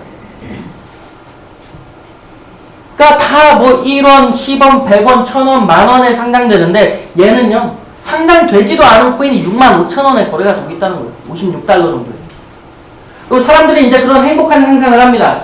얘가 3만원에 상장이 될까, 5만원에 상장이 될까, 10만원에 상장이 될까, 그런 행복한 상상을 한다는 거예요. 자, 그럼 10만원에 상장이 됐다 생각하고 시뮬레이션을 돌려보겠습니다. 자, 제가 이 알레오 코인에 대해 이렇게 열심히 강의를 하고 나면 꼭 그런 말을 하시는 분이 한두 분 계세요. 뭐라고 얘기하냐? 아, 그렇게 좋은 코인이면 채굴 안 하고 그냥 7월 달에 거래소에서 살게. 거래소에 상장되면 그냥 거래소에 사면 되잖아. 자, 그런 얘기 들어보신 분 계세요? 다 들어보셨을 거라고 저는 생각을 합니다. 자, 그럼 거래소에서 7월 달에 사는 사람이랑 채굴하는 사람이랑 누가 더 수익을 많이 창출하는지 코인 가격이 상승한다라는 가정하에 한번 설명을 드리도록 하겠습니다. 자, 설명 전에 예시 한번 보겠습니다. 자, 제가 지금부터 보여드릴 표는 예시입니다. 지금 현재 테스트넷 기준에서 10pps당 10 채굴 파워당입니다. 10pps당 한 달에 0.5개가량 채굴이 되고 있다. 그 다음에 메인넷 진입 후에 채굴 수량의 변동이 올 수도 있다라는 얘기를 드리고 있습니다. 자, 테스트넷에서는 현재 10pps에서 0.5개, 채굴량이 적은 회사에서는 0.2개 정도 채굴이 되고 있습니다. 테스트넷에서는요. 자, 근데 이 메인넷에 들어갔다 해서 그 수량이 같을 거라는 보장은 없다는 얘기예요. 그리고 코인 가격은 예시입니다. 제가 여기서 예시로 10만원에 얘기했다고 다 10만원에 상장된다고 믿으시면 안 된다는 거예요. 나중에 5만원에 상장됐다고 저한테 와서 멱살 잡고 그러시면 안 된다는 얘기죠. 자, 그래서 한번 시뮬레이션을 돌려보겠습니다. 자, 얘는 수진이입니다. 수진이가 7월달에 그냥 거래소에서 사겠다고 얘기를 합니다. 그리고 투자금 1억을 주고, 자, 이거 코인 가격 1억 아니고 10만원입니다. 자, 10만원입니다. 1억 아닙니다. 이거 수정을 해야 됩니다.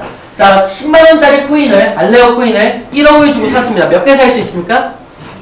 1000개 살 수 있습니다. 1000개. 자, 수진이는 1억을 주고 1000개를 산 거예요. 자, 근데 민수는 채굴기를 산 거예요. 1억원치 채굴기를 파일업에서 샀습니다. 1억원치 채굴기를 파일업에서 사니까 17,500bps를 줍니다. 17,500bps를 주는데 테스트넷에서 10bps당 한 달에 0.5개가 채굴이 됩니다. 그래서 회사랑 나의 배분율까지 생각을 해보니까 약 500개 정도의 채굴량을 받았다. 첫째 달에 누가 더 많이 벌었어요? 수진이가 더 많이 벌었습니다. 얘는 1000개를 샀고 얘는 1억 원을 주고 500개를 산 것과 똑같잖아요. 근데 두 번째 달이 됐는데 코인이 20만 원으로 올라갔어요. 알레오가 20만 원으로 가치가 올라갔다. 자, 거래로서 수익을 보는 사람은 코인을 계속 사야 될까요? 안 사야 될까요? 계속해서 사야 수익을 창출할 수 있습니다. 그래서 수진이는 1억 원을 주고 20만 원짜리 코인 500개를 살 수가 있습니다. 근데 민수는 또 돈을 줄 필요가 있을까요? 채굴기를 또 살 필요가 있을까요? 이미 사온 채굴기는요 24시간 매일매일 돌아갑니다. 1000일 동안. 또 투자할 필요 없이 민수는 그냥 공짜로 500개의 코인이 채굴이 됐습니다. 자, 두 번째 달만 돼도 코인 가치가 상승한다라 그러면 채굴하는 사람을, 거래하는 사람을 따라올 수가 없다라는 거예요. 자, 그럼 30만 원으로 올라갔다고 가정을 해보겠습니다. 수진이는 어쨌든 수익을 창출하려면 또 사야겠죠? 또 사야 됩니다. 몇 개 살 수 있습니까? 30만 원 올라갔다 그러면 333개 살 수 있습니다. 근데 민수는요, 또 돈 낼 필요 있을까요? 없어요. 채굴기는 매일매일 돌아갑니다. 똑같은 양이 채굴이 됩니다. 매달 똑같은 양이 채굴이 된다는 거예요. 결국에 코인 가치가 상승한다 그러면 거래로서 수익을 창출하는 사람이 절대로 채굴하는 사람을 따라올 수가 없습니다. 지금 현재까지도 가상화폐로 부자가 된 사람들을 살펴보면 약 70% 이상이 전부 다 채굴로서 부자가 된 사람들입니다. 자, 그럼 채굴을 해야 되는데 채굴 방법에 대체 뭐가 있을까? 자, 첫 번째 방법입니다. 채굴기를 그냥 직접 사서 집에서 채굴하시면 됩니다. 자, 그리고 두 번째 방법입니다. 채굴업체에 위탁합니다. 내가 집에서 채굴기를 관리할 여건이 안 돼서 채굴업체에 위탁을 합니다. 근데 두 번째 회사는 마케팅을 안 해요. 자, 세 번째 회사 똑같습니다. 채굴업체에 위탁합니다. 근데 세 번째 회사는 마케팅을 합니다. 자, 이 세 가지 회사 중에서 대체 어디서 채굴을 해야 될까요? 3번이라고 말씀하신 분은 IQ가 한 170 정도 되시는 걸로 제가 보이고요. 네, 자, 첫 번째, 두 번째, 세 번째는 큰 차이점이 존재합니다. 자, 첫 번째, 집에서 채굴기를 돌린다? 저는 그게 가능할지는 모르겠어요. 채굴에 대한 전반적인 지식을 가지고 있거나, 그리고 컴퓨터에 대한 전반적인 지식을 가지고 있고, 그리고 집에서 계속해서 채굴기 온도를 낮춰줄 그런 공조 시스템을 또 가지고 있어요. 냉각 시스템. 채굴기 온도는 100도까지 올라갑니다. 100도. 제가 지금 현재 집에서 제 그냥 개인용 컴퓨터로 쓰고 있는 게 4080이라는 그래픽카드를 쓰고 있습니다. 근데 그 그래픽카드 온도가요, 그 쿨링 시스템이 없다 그러면 100도 이상 올라갑니다. 그래서 저는 순행식 컴퓨터를 지금 집에 쓰고 있어요. 그 순행식 컴퓨터로 돌려도 80도까지 올라갑니다. 자, 근데 그렇게 100도까지 올라가는 채굴기를 집에서 관리할 수 있을까요? 불가능합니다. 자, 이렇게 수많은 기사들을 볼 수가 있어요. 화재에 대한 기사들. 비트코인 채굴기 집에서 돌리는데 이 첫 번째 기사는 진짜 너무 웃기더라고요. 채굴기를 집에서 돌리는데 온도를 낮춰주기 위해서 선풍기를 24시간 30일 동안 돌렸대요. 근데 채굴기에서 불이 난 게 아니라 선풍기에서 불이 났다 그러더라고요. 그래서 이분은 참 특이하더라고요. 자, 그리고 가상화폐 캐려다 불낸다. 뭐 불법 수입 채굴기가 대량으로 적발됐다. 내가 산 채굴기가 제대로 된 채굴기인지, 아니면 불법으로 개조된 채굴기인지, 아니면 다른 코인을 채굴했던 재포장된 채굴기인지 일반인이 알아볼 수 있을까요? 알아볼 수 없습니다. 이처럼 실제로 집에서 이렇게 채굴을 하다가 수많은 화재 사건이 있었습니다. 자, 이 밑에 집에서 비트코인을 채굴했다 그러더라고요. 근데 위에 집은 무슨 잘못이냐고. 근데 이렇게 불내고 뭐 사과한다고 비트코인 1개 주면 기분이 풀릴 것 같긴 해요. 비트코인 1개 정도만 받으면. 그렇죠? 자, 근데 실제로 이렇게 수많은 화재 사건에 연루되기도 합니다. 이렇게 지하 주차장에서 몰래 이렇게 비트코인 채굴기 갖다 놓고 채굴했다 그러더라고요. 그래서 다행히 10분 만에 진화가 됐지만 이처럼 수많은 화재 사건에서의 제가 안전하게 이거를 채굴기를 관리할 수 있는 그런 능력을 가지고 계셔야 돼요. 어떻게 하죠? 24시간 선풍기 돌리실 거예요? 아니면 24시간 에어컨을 가동할 거예요? 근데 또 채굴기는 오픈되어 있어요. 모든 부품이 다 오픈되어 있다는 거예요. 근데 에어컨에서는 뭐가 나오죠? 습기가 나옵니다. 자, 채굴기가 부식될 수도 있다는 거예요. 에어컨을 씌워줍니다. 그럼 결국 그 제대로 된 냉각 시스템을 알아서들 집에서 갖춰야 된다는 건데 그건 불가능에 가깝다는 거죠. 자, 그리고 또 전기세에 대한 문제도 발생합니다. 이거는 실제로 알레오 코인 채굴기 400만원치를 구입했을 때 나오는 한 달 전기세입니다. 26만원가량의 전기세가 나오는데 이거를 저희 지금 1000일 동안 채굴해주죠. 3년이라는 기간이라고 잡았을 때 36개월을 계산해보니까 1000만원이 나오더라고요. 배보다 배꼽이 더 큰 거죠. 이 채굴기를 돌리기 위해서 온 가족이 옆에서 자전거 발전기 가져놓고 자전거 타야 되는 거예요. 하루 종일. 그러니까 전기세를 감당할 수가 없다는 겁니다. 근데 이거를 일반 가정전기로 돌린다고 생각을 해보세요. 누진세 붙을까요? 안 붙을까요? 배보다 배꼽이 더 크다라는 겁니다. 그래서 실제로 집에서 가정 채굴을 한다라는 거는 거의 불가능에 가깝다. 그래서 1번은 제가 제외하도록 하겠습니다. 자, 그럼 2번과 3번 중에서 골라야 되는데 2번이랑 3번은 비슷하지만 다릅니다. 2번 업체는 마케팅을 안 하고 3번 업체는 마케팅을 합니다. 자, 근데 여기서 보시면 가장 큰 차이점이 마케팅을 안 하는 일반 채굴 업체는요, 아무리 매출이 잘 나와도 100억 이상 넘기기가 힘듭니다. 100억 이상의 매출이 안 나와요. 근데 마케팅을 하는 업체는요, 진짜 단숨에 1조, 2조의 매출이 나옵니다. 실제로 그렇습니다. 비트코인이 2013년도에 우리나라에 처음 들어왔을 때 마케팅으로 들어왔습니다. 마케팅으로 들어왔고 마케팅 회사에서 2달 만에 2조 매출을 띄웠어요. 그리고 비트코인의 가격이 27배가 올라갔어요. 실제로 있었던 일입니다. 자, 그럼 매출이 더 많이 나오는 회사가 채굴 파워가 클까요? 매출이 적게 나오는 회사가 채굴 파워가 클까요? 당연히 매출이 많이 나오는 회사가 채굴 파워가 클 수밖에 없습니다. 근데 2번 업체와 3번 업체의 매출 차이는 100배, 200배의 차이입니다. 그러면 채굴 파워도 거의 그 정도에 상응한다는 거죠. 현재 다모마이너 기준에서 국내에서 채굴을 하는 업체들 중에서 1위부터 10위까지가 전부 다 거의 마케팅을 하는 업체입니다.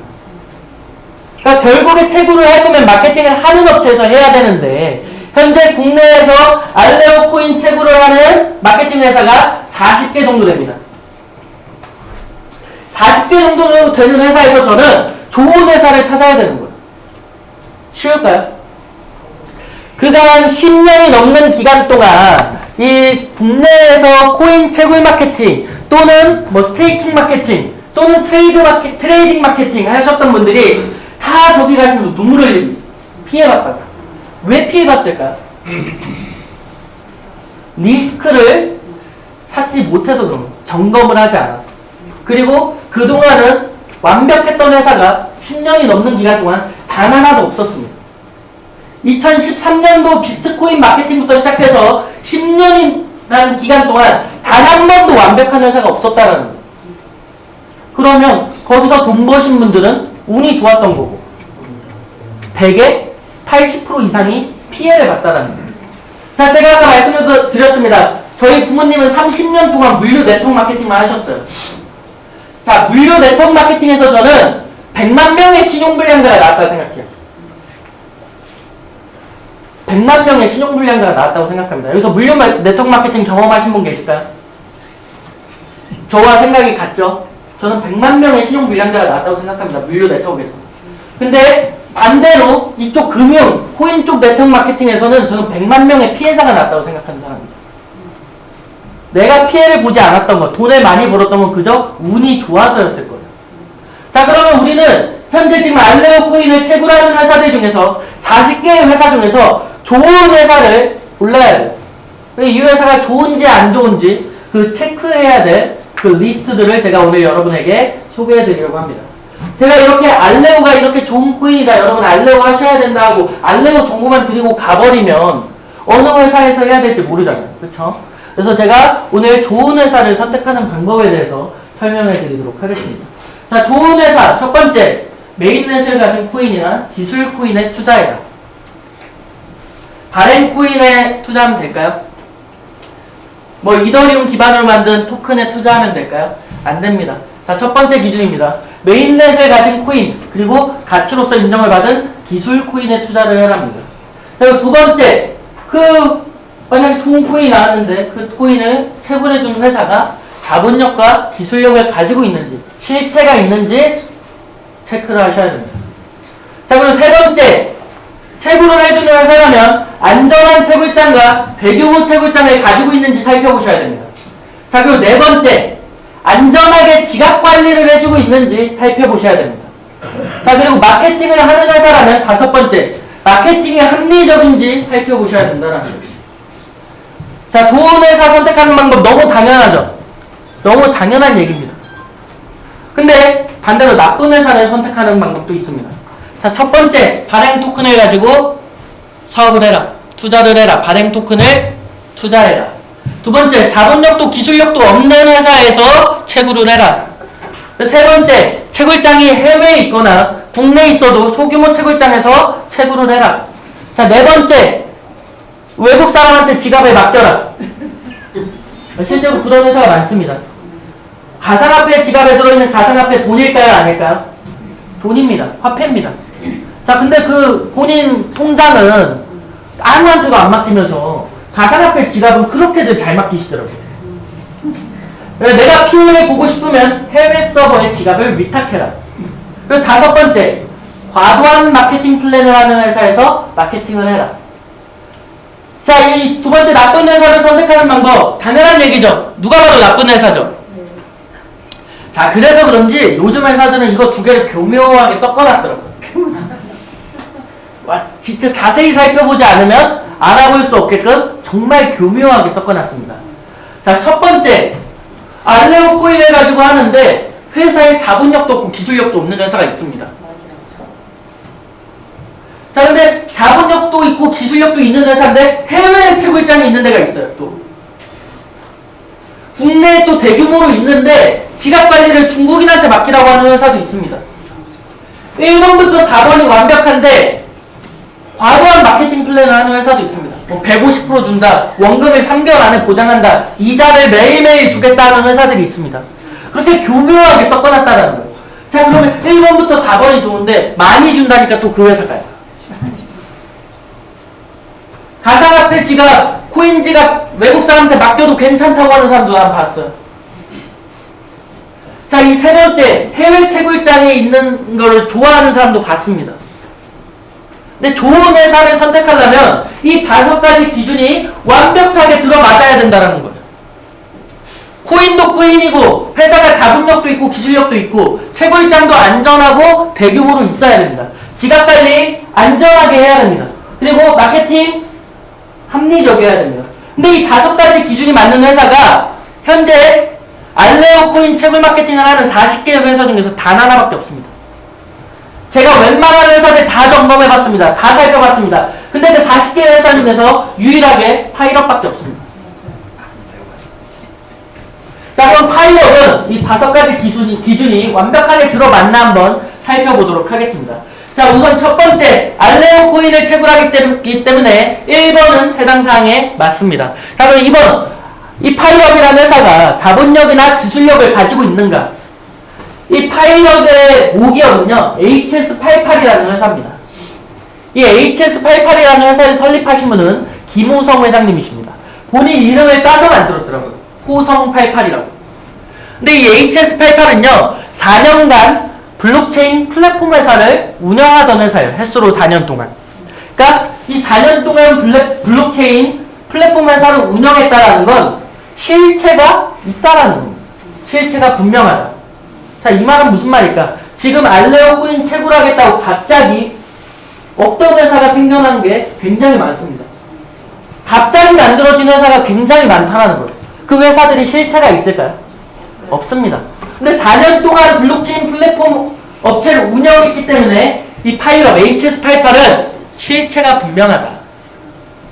그리고 이 HS88을 만드신 김호성 회장님이 비트코인으로 400억을 벌고 그리고 이더리움으로 700억이 넘는 돈을 벌면서 1,500억의 자산가가 됐습니다. 그리고 그 자산을 바탕으로 만든 게 이 HS88이라는 거예요. 이분이 김호성 회장님이십니다. 지금 현재 46세시고 미혼이십니다. 제가 가끔 이렇게 강의하다 말씀을 드리는데 본인 딸이 굉장히 이쁘거나 본인이 이쁘다고 생각하시는 분은 한번 이렇게 소개를 해주시면 좋을 것 같습니다. 실제로 저한테 그런 말을 하셨어요. 제가 삼성동에 있는 HS88 본사에 가서 그 미팅을 하는데 본인이 아직 미혼이다. 주위에 괜찮은 여자분들 있으시면 소개를 해달라고 얘기를 하더라고요.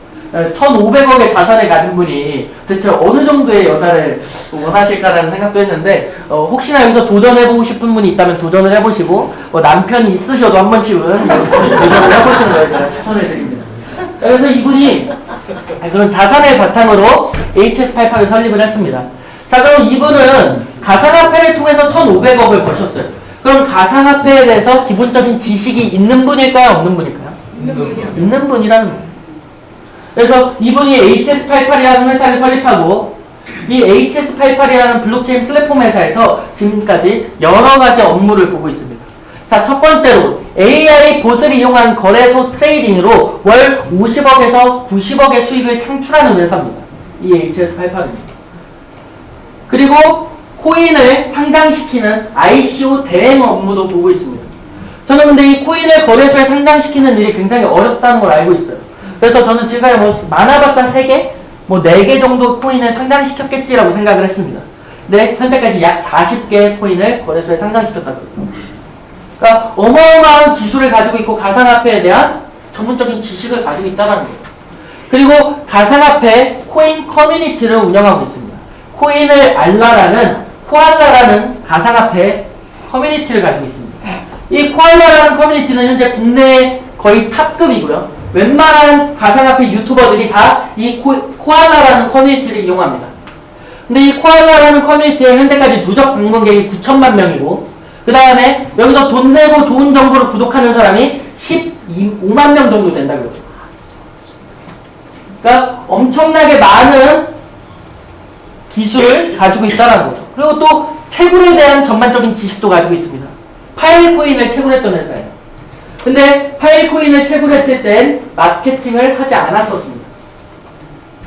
그래서 파일코인을 채굴했던 회사다. 그래서 채굴에 대한 전반적인 지식도 가지고 있다는 거죠.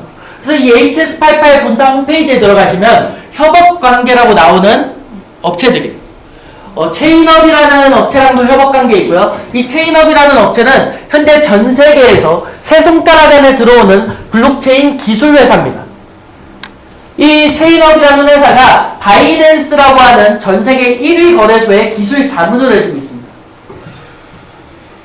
그래서 이 체인업이라는 회사랑도 협업관계 있고요. 그 다음에 오리진, 바이낸스, 방금 제가 말씀드린 전 세계 1위의 거래소입니다. 이 바이낸스, 후오비, KT, 그리고 국내 거래소인 빗썸과 업비트와도 지금 협업관계에 있다.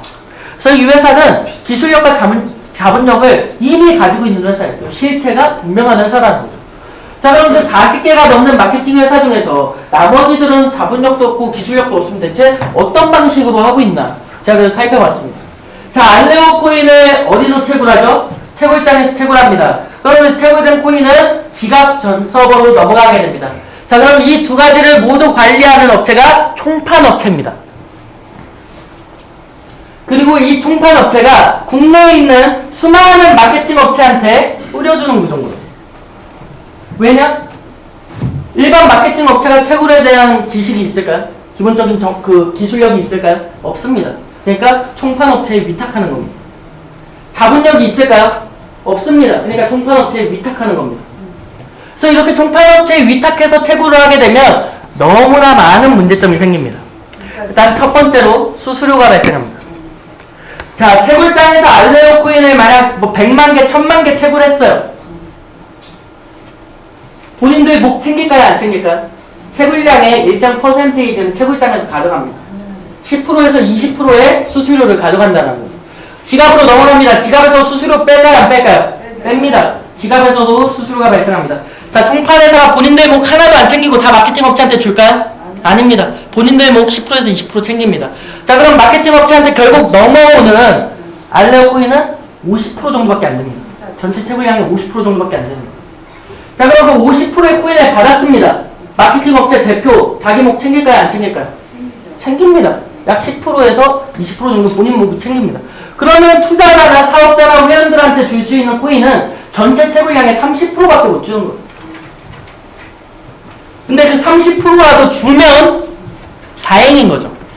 근데 이 총판 회사는 대부분 다 해외 채굴장이나 해외 지갑 서버에 위탁하고 있습니다. 자, 그럼 어떤 일이 발생하냐? 채굴장이 하루아침에 없어질 수도 있습니다. 자, 왜 없어지냐? 자, 알레오 코인 가격이 막 100만원, 200만원까지 올랐어요. 자, 채굴장 입장에서는 어떤 생각이 들까요? 야, 이거 채굴된 거 다 내가 가지면 몇 조가 넘어갈 텐데 내가 이걸 왜 쟤네한테 줘야 되지라는 생각할까요? 안 할까요? 그냥 원금 주고 계약을 해지해버립니다. 원금 줘버리고. 그러면 투자했던 사람들, 채굴기를 구매했던 사람들 어떻게 될까요? 하루아침에 채굴기가 없어지는 거예요. 그리고 이 총판업체에서 해외 채굴장을 견학시켜주는 데도 있어요. 뭐 중국 가가지고 견학을 시켜주겠대요. 갑니다. 견학을 갔어요. 건물만 보여줍니다. 안으로 들어갈 수가 없대요. 안에는 최첨단 시설이기 때문에 그 방진부터 해가지고 엄청난 최첨단 시설이기 때문에 들어갈 수가 없다. 내 채굴기가 안에 있는지 없는지 그냥 건물만 보고 건물이랑 사진 찍고 오는 거예요. 그러니까 채굴장이 안전하지 않다라는 거예요. 총판업체를 끼면. 자, 근데 채굴장 업주가 너무 양심 있는 사람이라서 채굴장은 괜찮아요. 근데 그러면 지갑에서 또 문제가 생깁니다. 자, 총판업체를 끼는 업체, 대부분의 업체들은 해외 서버에 지갑을 위탁합니다. 자, 해외 서버에 지갑을 위탁했어요. 그 지갑에 10만 개, 100만 개의 코인이 쌓여 있어요. 자, 그럼 지갑을 소유한 총판업체가 욕심이 날까요, 안 날까요? 그리고 딱 한마디 해버립니다. 해킹당했다고. 그러면 하루아침에 제가 그동안 채굴했던 모든 코인들은 없어집니다. 근데 그게 진짜로 해킹당했는지 안 당했는지 알 수가 있을까요? 알 수 없습니다. 그래서 총판 업체를 끼고 하면 이 수많은 문제점이 생긴다는 거예요. 다시 한번 이 알레오로 인해서 피눈물 흘릴 사람들이 굉장히 많아진다는 거예요. 근데 이 HS88은요, 파일업은요, 이 모든 거를 다 원스톱 시스템으로 하고 있습니다. 채굴, 지갑관리, 마케팅, 이 모든 거를 다 하나의 회사에서 주관하고 있다는 거죠. 왜냐? 기술력과 자본력을 가지고 있기 때문입니다. 자, 그래서 저는 이걸 보고 이 회사가 기술력이나 자본력에서는 굉장히 깔끔한 회사구나. 그래서 채굴장 한번 살펴보기로 했습니다. 자, 채굴하는 사람의 채굴장 굉장히 중요하겠죠? 네. 자, 채굴장 어떻게 되어 있는지 간단하게 살펴보도록 하겠습니다. 현재 KT IDC 센터, 그 다음에 체인업이라는 제가 아까 말씀드린 전 세계 세 손가락 안에 드는 블록체인 기술 회사입니다. 체인업과 HS88이 3자 MOU를 통해서 채굴장을 만들었습니다. 자, 읽어보겠습니다.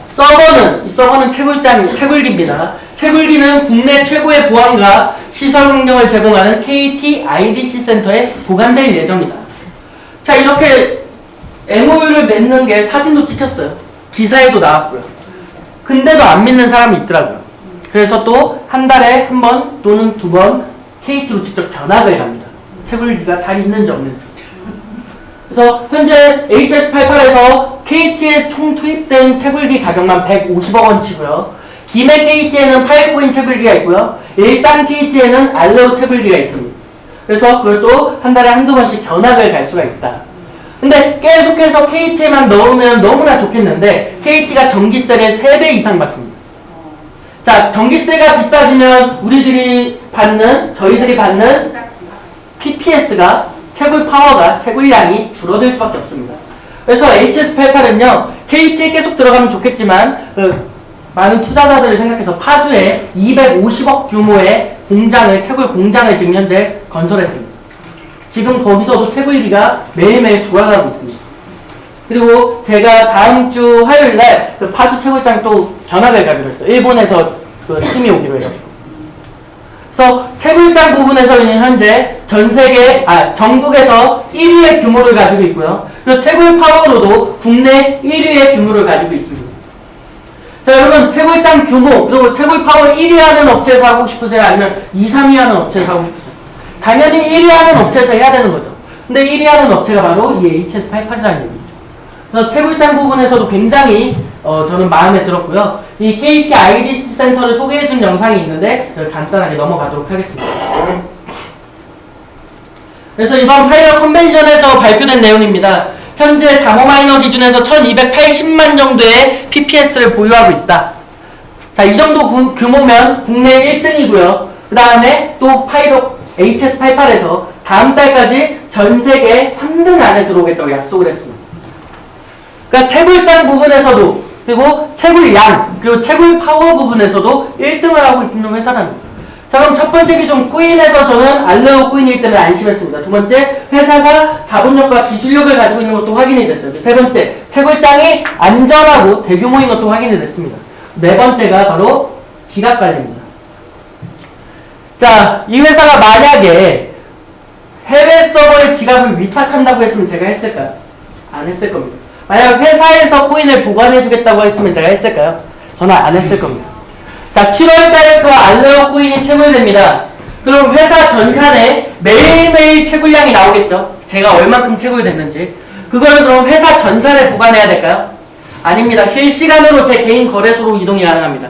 그냥 제 개인 지갑으로 실시간으로 이동이 가능한다는 거예요. 그럼 결국에 지갑은 누가 관리한다? 제가 관리하는 거예요. 내가 하는 것만큼 안전한 게 있을까요? 만약에 내가 못하겠다 하면 저한테 맡기시면 됩니다. 제가 잘 해드리도록 하겠습니다. 근데 이제 또 언제 해킹당했다고 통보를 할 줄은 몰라요. 그래서 만약에 지갑관리 잘 못하시겠으면 저한테 맡겨주시면 좋을 것 같습니다. 자, 그래서 지갑관리 부분에서 뭐 얘기할 것도 없어요. 그냥 내가 관리하니까. 자, 그래서 이 네 번째까지도 완벽한 회사였던 거죠. 다섯 번째 보상 플랜을 한번 살펴보겠습니다. 자, 보상 플랜 요즘 밖에 나가면 뭐 한 달에 뭐 이자 15%를 주겠다. 매일매일 1%씩 이자를 주겠다. 원금 3개월 안에 보장해 주겠다. 300% 마케팅을 풀겠다. 150%를 풀겠다. 이런 회사들 너무 많습니다. 제가 이번에 깜짝 놀랐던 회사는 1000만원치 채굴기를 사면 저한테 G70을 준다고 그러더라고요. 제네시스 자동차를 주겠대요. 1000만원치 채굴기를 사면. 근데 그냥 주는 거냐 물어보니까 그 리스로 주겠다 그러더라고요. 회사 리스로. 근데 그 회사가 언제 없어질지 제가 어떻게 알아요? 회사 없어지면 반납해야 되는 거잖아. 그러니까 그런 회사들이 너무 많은 거예요. 결국에 회사가 오래 가려면 채굴이 오랫동안 되고 회사가 결국 오래 가려면 보상 플랜이 합리적이어야 돼요. 전체 매출의 120% 주겠다, 150% 주겠다, 300% 주겠다는 회사들 믿지 마시라는 거예요. 그걸 어떻게 줍니까? 재원이 없는데. 파일업은요, 전체 매출의 70%만 보상을 지급합니다. 나머지 30%는 채굴기로 투자가 되고, 그리고 1%에서 2%의 재원은 항상 회사가 위험한 상황을 대비해서 보관한다고 얘기를 했어요. 그래서 회사가 이런 부분에서 저는 그런 생각이 들어요. 이 회사는 애초에 오래갈 목적으로 만들었구나. 단기간 뭔가 하나 하고 빠질 회사가 아니라 애초에 오래갈 회사를 만들었구나. 그래서 이 5가지 조건이 완벽하게 부합하는 회사는 파일업밖에 없습니다. 그래서 보상 플랜 간단하게 설명해 드리도록 하겠습니다. 자, 저희는 채굴기를 구매한 구매 금액의 300%까지만 마케팅을 지급받을 수 있습니다. 자, 이 말은 300%를 지급을 약속하겠다, 보장하겠다라는 얘기랑 완전 다른 거예요. 자, 1000만원치 채굴기를 샀습니다. 그럼 제가 보상 플랜으로 지급받을 수 있는 한도는 3000만원이 된다는 거예요. 제가 $10,000,000치 채굴기를 샀어요. 그러면 보상받을 수 있는 최대 한도가 $30,000,000라는 거예요. 근데 내가 채굴기 $10,000,000치 사놓고 일을 안 한다. 그럼 보상 플랜은 하나도 지급되지 않습니다. 자, 그래서 투자금의 300% 순환 마케팅이다. 이렇게 이해를 하시면 좋을 것 같고요. 그리고 현재 저희는 추천수단, 그 다음에 팀 커미션이라고 얘기하는 후원수단, 그 다음에 글로벌 공유수단이 있습니다. 자, 첫 번째 추천수단은 1대, 자, 내가 만약에 손님을 모시고 왔어요. 근데 이분이 알레오 코인에 대한 너무 큰 비전을 느껴서 $10,000,000치 채굴기를 샀습니다. 근데 저희는 당일 마감 2개일 지급이기 때문에 그분이 $10,000,000치 채굴기를 구매하면 바로 다음날 저한테 $2,000의 보상 플랜이 지급됩니다. 추천수단이. 자, $2,000면 270만원. 바로 다음날 풀린다는 거죠.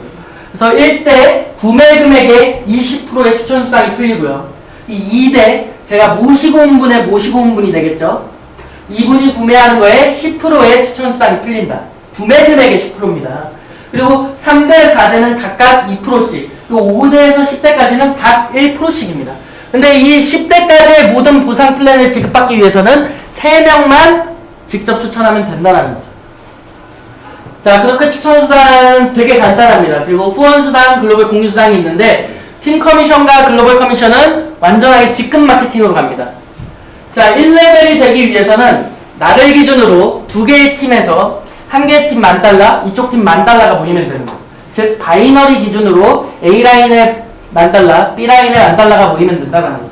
근데 이 $10,000는요 후레시아웃 되거나 없어지지 않고 무한 누적으로 갑니다. 뭐 $400씩 차곡차곡 모아가지고 뭐 2달 만에 $10,000를 맞추든 3개월 안에 $10,000 맞추든 1년 만에 $10,000를 맞추든 상관이 없다는 거예요. 없어지지 않고 내 산하에서 발생된 매출은 계속해서 인정이 된다. 그래서 $10,000를 맞추게 되면 후원수단은 3%의 자격을 갖게 됩니다.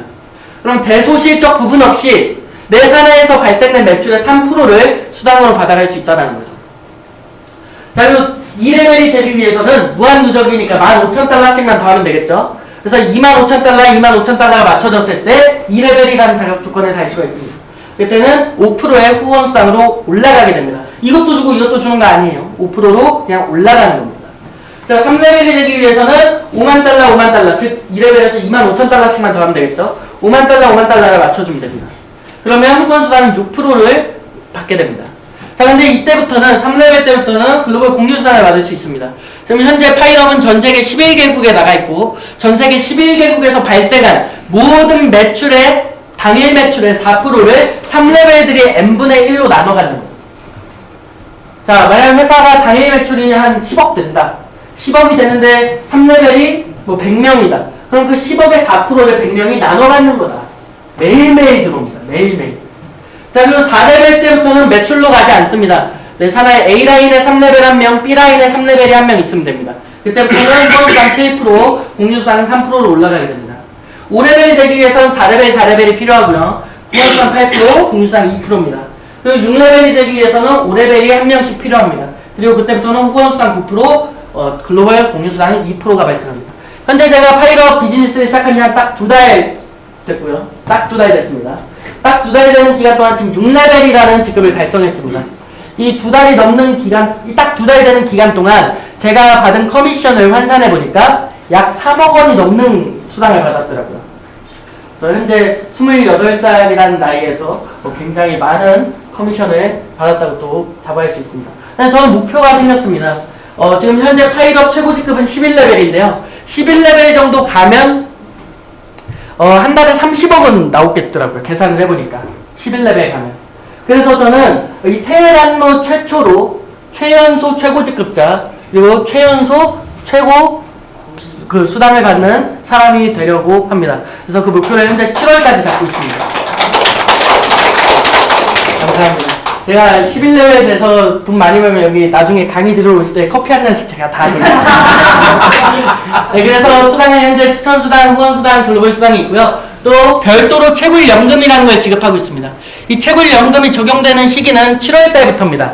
7월달에 메인넷이 오픈돼서 알레오 코인이 채굴되기 시작한다 그러면 직급별로 나뉘겠지만 추천 계보도 1대에서 20대까지 채굴되는 모든 코인을 퍼센테이지로 롤업 받을 수 있다. 자, 그러면 추천으로 1대부터 20대까지 가면 진짜 몇 명이 될지 모르는 거잖아요. 그쵸? 지금 제가 현재 1대를 추천한 사람이 40명입니다. 근데 그 40명이 다 사업을 해요. 40명이 다 사업을 합니다. 그럼 그 40명이 20대까지 내려가면 55만 명이 될지 20만 명이 될지 몇만 명이 될지 모른다. 근데 그 사람들이 채굴된 거에 그 채굴된 양의 일정 퍼센테이지를 다 제가 롤업을 받는다는 거예요. 자, 그럼 그 사람 거 뺏어오는 걸까요? 아닙니다. 회사에서 따로 지급을 해줍니다. 그래서 저는 현재 알레오 코인 20만 개를 모아보려고 합니다.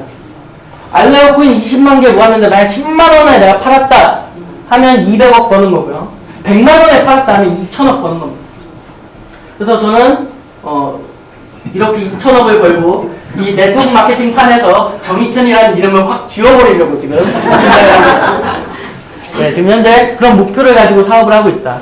자, 근데 지금 현재 파일업은요 8레벨 이상의 직급은 없어요. 근데 8레벨 이상의 직급이 없다라는 거는 8레벨 이상의 수당은 지금 회사에서 안 풀리고 있다라는 거예요. 그쵸? 근데 그 안 풀리는 수당을 이렇게 프로모션으로 지급해주고 있습니다. 회사는 마케팅으로 하나도 남기지 않겠다는 약속을 하고 있는 거예요. 3레벨 되면 300만원, 4레벨 되면 500만원, 뭐 7레벨 되면 2천만원 이걸 현금으로 지급합니다. 그래서 단 하나의 마케팅도 남기지 않겠다라는 약속을 회사가 하고 있는 거죠. 그리고 또 현금뿐만 아니라 이렇게 좋은 토큰 같은 거를 매출별로 이렇게 공짜로 프로모션으로 지급을 해주기도 합니다. 제가 지금 민트 토큰 프로모션 다 알고 계시죠? 제가 민트를 약 4만 개 이상을 지급받았어요. 근데 뭐 이게 뭐 500원에 상당된다는 얘기가 있더라고요. 그래서 4만 개를 500원으로 계산해보니까 2천만 원 정도 지급받은 거라고 생각이 들죠. 그래서 2천만 원 정도의 민트코인도 공짜로 지급을 받았다. 그러니까 이런 이벤트를 회사에서 계속해서 해주고 있다는 거예요. 이런 프로모션을. 그래서 이런 모든 보상 플랜에서 굉장히 합리적인 회사다. 자, 그럼 마지막으로 한번 체크해 보겠습니다. 자, 알레오를 채굴하기 때문에 굉장히 믿음직한 회사입니다. 자, 그리고 HS88이 자본력과 기술력을 가지고 있기 때문에 또 실체가 있는 회사이기 때문에 안전합니다. 그리고 KT와 그 체인업이랑 MOU를 맺었기 때문에 굉장히 안전하고 대규모 채굴장을 가지고 있습니다. 네 번째로 지각관리를 내가 하기 때문에 그만큼 안전한 건 없습니다. 그리고 합리적인 보상 플랜을 파일업이 가지고 있기 때문에 오래 갈 수 있는 회사를 만들었다. 그 회사는 전국에 단 하나, 그리고 전 세계 단 하나 파일업밖에 없다는 걸 말씀드리겠습니다. 끝으로 제가 항상 강의 끝나기 전에 이 말씀 드리는데 전부 다 $50 뭉칩니다. 그래서 이걸 계산해 보니까 한 몇백억 되겠더라고요. 그래서 파일럿 마케팅을 설렁설렁 하시면 한 10억 버시는 거고, 그 다음에 열심히 하시면 한 100억 버시는 거고, 그리고 죽기 살기로 하시면 1000억 버시는 겁니다. 그리고 죽었다 살아나면 2000억 벌수입니다. 그래서 저는 한번 죽었다 살아날 생각을 하고 있습니다. 그래서 여러분들도 이 알레오를 기회 삼아 다 진정한 부를 이뤘으면 좋겠고요. 이상으로 또 강의를 마치도록 하겠습니다. 경청해 주셔서 감사합니다.